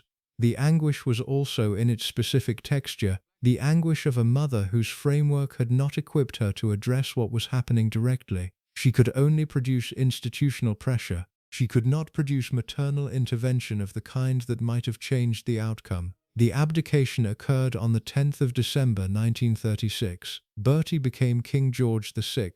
May's relationship with her second son, as we examined in Part 4, transitioned almost immediately into the warmest engagement she had with any of her sons across the rest of her life. The institutional pressure that the new king's unprepared accession had produced required her active support. She provided it. She supported him through his coronation in May 1937. She supported him through the early years of his reign as he absorbed the duties his upbringing had not adequately prepared him for. She remained engaged with the working business of the monarchy in ways that Queen Dowagers traditionally did not. The Second World War began in September 1939. May was 72. The institutional decision was made that she should leave London for the safer environment that the country could provide during the wartime conditions. She moved to Badminton House in Gloucestershire, the country residence of her niece's husband, the 10th Duke of Beaufort. She would live at Badminton for the duration of the war, a period of nearly 6 years, during which her contributions to the war effort were conducted through the kind of unobtrusive but substantial institutional engagement that her position permitted. What Badminton revealed about her, in retrospective examination, was a dimension of her character that her earlier life had not made fully visible. She was, by every account from those who observed her at Badminton, a woman who genuinely engaged with the practical realities of wartime British life. She visited local farms, she met agricultural workers, she participated in salvage drives, collecting scrap metal, paper and other materials that the war effort required. She was, in the small daily reality of her wartime life in the country, more substantively engaged with ordinary British people than her institutional position had previously permitted her to be. The Badminton period also produced in May's own correspondence evidence of the kind of personal warmth that her earlier institutional codes had not always permitted her to express. She wrote to her family members about the war effort with genuine engagement. She produced in her letters the kind of emotionally direct engagement with the conditions around her that her earlier letters had typically not contained. The framework's institutional grip on her had loosened in some respects across the wartime years. The loosening was visible in the documentary record. What the loosening did not undo was the broader pattern of her relationships with her surviving children. Bertie continued as king. He performed his duties through the war with the kind of institutional steadiness that had defined his reign. May supported him. The relationship between them remained the warmest of her surviving sons. Mary continued in her marriage to Henry Lascelles. The marriage continued in its quiet institutional dignity. May visited Mary at Howard House when wartime conditions permitted. The mother-daughter relationship continued in its established forms. Henry continued in his military service. The third son's institutional position continued to require the modest engagement that his particular temperament permitted. George had died in August 1942, in the plane crash we examined in Part 6. The death of her fourth son had been the second of her 3 children to predecease her. John had died in 1919. George had now died. The cumulative weight of these losses by 1942 was visible in May's daily presentation. She had absorbed each loss through the institutional discipline her framework had required. The cumulative absorption had produced in her late 70s the kind of accumulated grief that even the most disciplined institutional figure would have struggled to fully conceal. The war ended in 1945. May returned to London, to Marlborough House, the residence she had occupied as Princess of Wales and that had been preserved for her widowhood. She was 78. She had survived the war. She had supported her son's reign through the conflict. She had absorbed the institutional pressures her position had required her to absorb. She would live, across the remaining 7 years of her life, in the kind of slightly more relaxed institutional life that her advancing age permitted. The relationships with her granddaughters Elizabeth and Margaret were, across these post-war years, one of the principal sources of the personal warmth her late life provided her. Elizabeth had been born in 1926. Margaret had been born in 1930. The 2 girls had become, by the post-war period, young women whose institutional positions were beginning to develop in the directions that the family's continuing operations required. Elizabeth was the heir presumptive after her father's death. Margaret was the spare. The 2 granddaughters were, in the institutional accounting that the family conducted, the next generation of senior royal women whose framework imposed formation would be the family's continuing project. May took particular interest in Elizabeth's development. She arranged excursions in London, visits to art galleries, museums, the kind of educational engagement that her own daughter had not received in equivalent measure when Mary had been Elizabeth's age. The granddaughter's parents, Bertie and Elizabeth Bowes-Lyon, had decided that their daughter's education would be conducted with relatively light institutional pressure. May, by various accounts, considered this approach inadequate. She supplemented it. The supplementation provided Elizabeth and Margaret with the kind of cultural engagement that May considered appropriate for senior royal women of their position. What this revealed in retrospective examination was the grandmaternal warmth that May had been able to access in her late life, and that her own children had not received in equivalent forms during their childhoods. The differential is real in the documentary record. The differential reflects in some respects the framework's loosening across May's later decades. It also reflects the reduced institutional pressure that grandmotherhood permitted. Grandparents, by the framework's logic, were not responsible for the active production of the next generation of senior royals. They were instead the institutional figures whose engagement with grandchildren could be conducted in the warmer registers that direct parental responsibility had not permitted. Elizabeth and Margaret absorbed warmth from their grandmother that their father and his siblings had not received from her in their childhoods. The differential confirmed what the historical record had been suggesting across the various dimensions of May's family relationships. She had been, across her life, more capable of warmth than the framework had typically permitted her to express. The framework had organized the conditions under which warmth could be expressed. The conditions had been most restrictive when she had been the active mother of small children. The conditions had been most permissive when she had been the senior grandmother of the next generation. The cost of the differential had been paid by the children rather than by the grandchildren. The children had received the framework at its full operational intensity. The grandchildren had received the framework after its institutional grip had loosened. The grandchildren benefited from the loosening. The children had, by the time the loosening occurred, already been formed by what the framework's full intensity had produced in them. Bertie died on the 6th of February 1952. He had been king for 15 years and 20 days. The cause of death was lung cancer that had been complicated by the cumulative cardio-incapacitations his lifelong physical fragility had produced. He was 56 years old. May had outlived her second son. She was 84. She had now survived 3 of her 6 children, John, George, and Bertie. The accumulated losses had produced, by 1952, the kind of cumulative grief that had become one of the principal features of her late presentation. Elizabeth ascended the throne. She was 25 years old. The institutional continuity that May's framework had been organized around was being passed to the next generation. May's granddaughter, the young woman whose excursions to London art galleries May had been arranging during the post-war years, was now queen. The succession had moved past Mary's own generation. The institutional continuity had been preserved. May would not live to see Elizabeth's coronation. She fell ill in early 1953. The illness was lung cancer, identified privately by her physicians but described publicly as gastric problems, the institutional convention for diagnoses that the framework's privacy codes preferred not to be publicly acknowledged. The cancer progressed. May understood by the early weeks of 1953 that she was unlikely to recover. She left specific instructions that, if she died before the coronation scheduled for June 1953, the coronation should not be postponed on her account. The instructions were the institutional discipline she had brought to every other dimension of her life. The institution's continuing operations should not be disrupted by the death of one Queen Mother. The granddaughter's coronation should proceed as planned. The framework would, even at the moment of Mary's own approaching death, organize the institutional response that her absence would require. She died on the 24th of March 1953 at Marlborough House. She was 85 years old. The death occurred 10 weeks before her granddaughter's coronation on the 2nd of June 1953.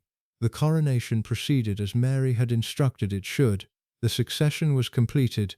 The framework continued. David travelled to London for the funeral. He had been the Duke of Windsor since the abdication 17 years earlier. He had lived, across those 17 years, in the various forms of institutional exile that the family's response to his marriage to Wallis had imposed. He had not seen his mother frequently across the 17 years. The visits that had occurred had been brief and institutionally constrained.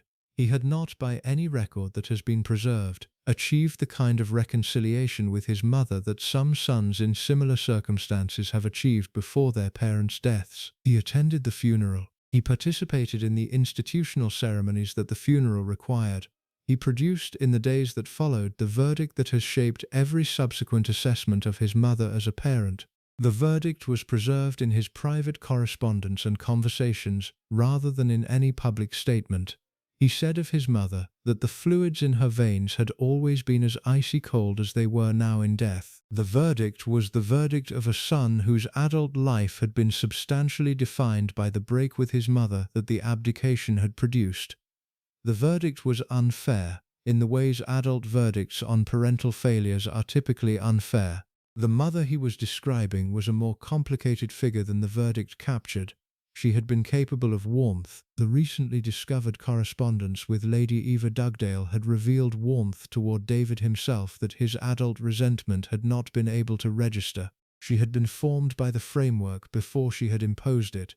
She had been in some essential dimension a product of the same institutional structures that had then operated on him through her. The verdict was also in some essential dimension accurate. The mother who had operated the framework on David's childhood had produced the conditions that had eventually generated his adult resentment. The framework had been hers to operate. She had operated it with discipline. The discipline had cost him, across his childhood, the kind of maternal engagement that he had eventually concluded he had not received. His verdict captured the cost from the perspective of the son who had paid it. Both readings of the verdict are correct. The verdict was unfair. The verdict was accurate. The complications that the historical record has subsequently preserved, the warm letters to Lady Eva, the engagement with Elizabeth and Margaret, the genuine grief at George's death, these complications do not undo the broader pattern.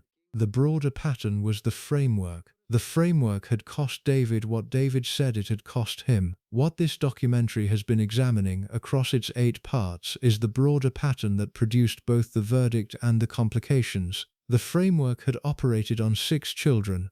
The 6 children had paid different costs. David had paid in the eventual institutional break that produced his exile. He had carried across his post-abdication life the cumulative resentment that his upbringing had earned. He died in 1972 in Paris at age 77. He had outlived his mother by 19 years. The verdict he had produced about her had been preserved. Bertie had paid in the cumulative psychological damage of his childhood, the stammer, the anxiety, the lifelong physical fragility. He had absorbed the kingship his upbringing had not adequately prepared him for.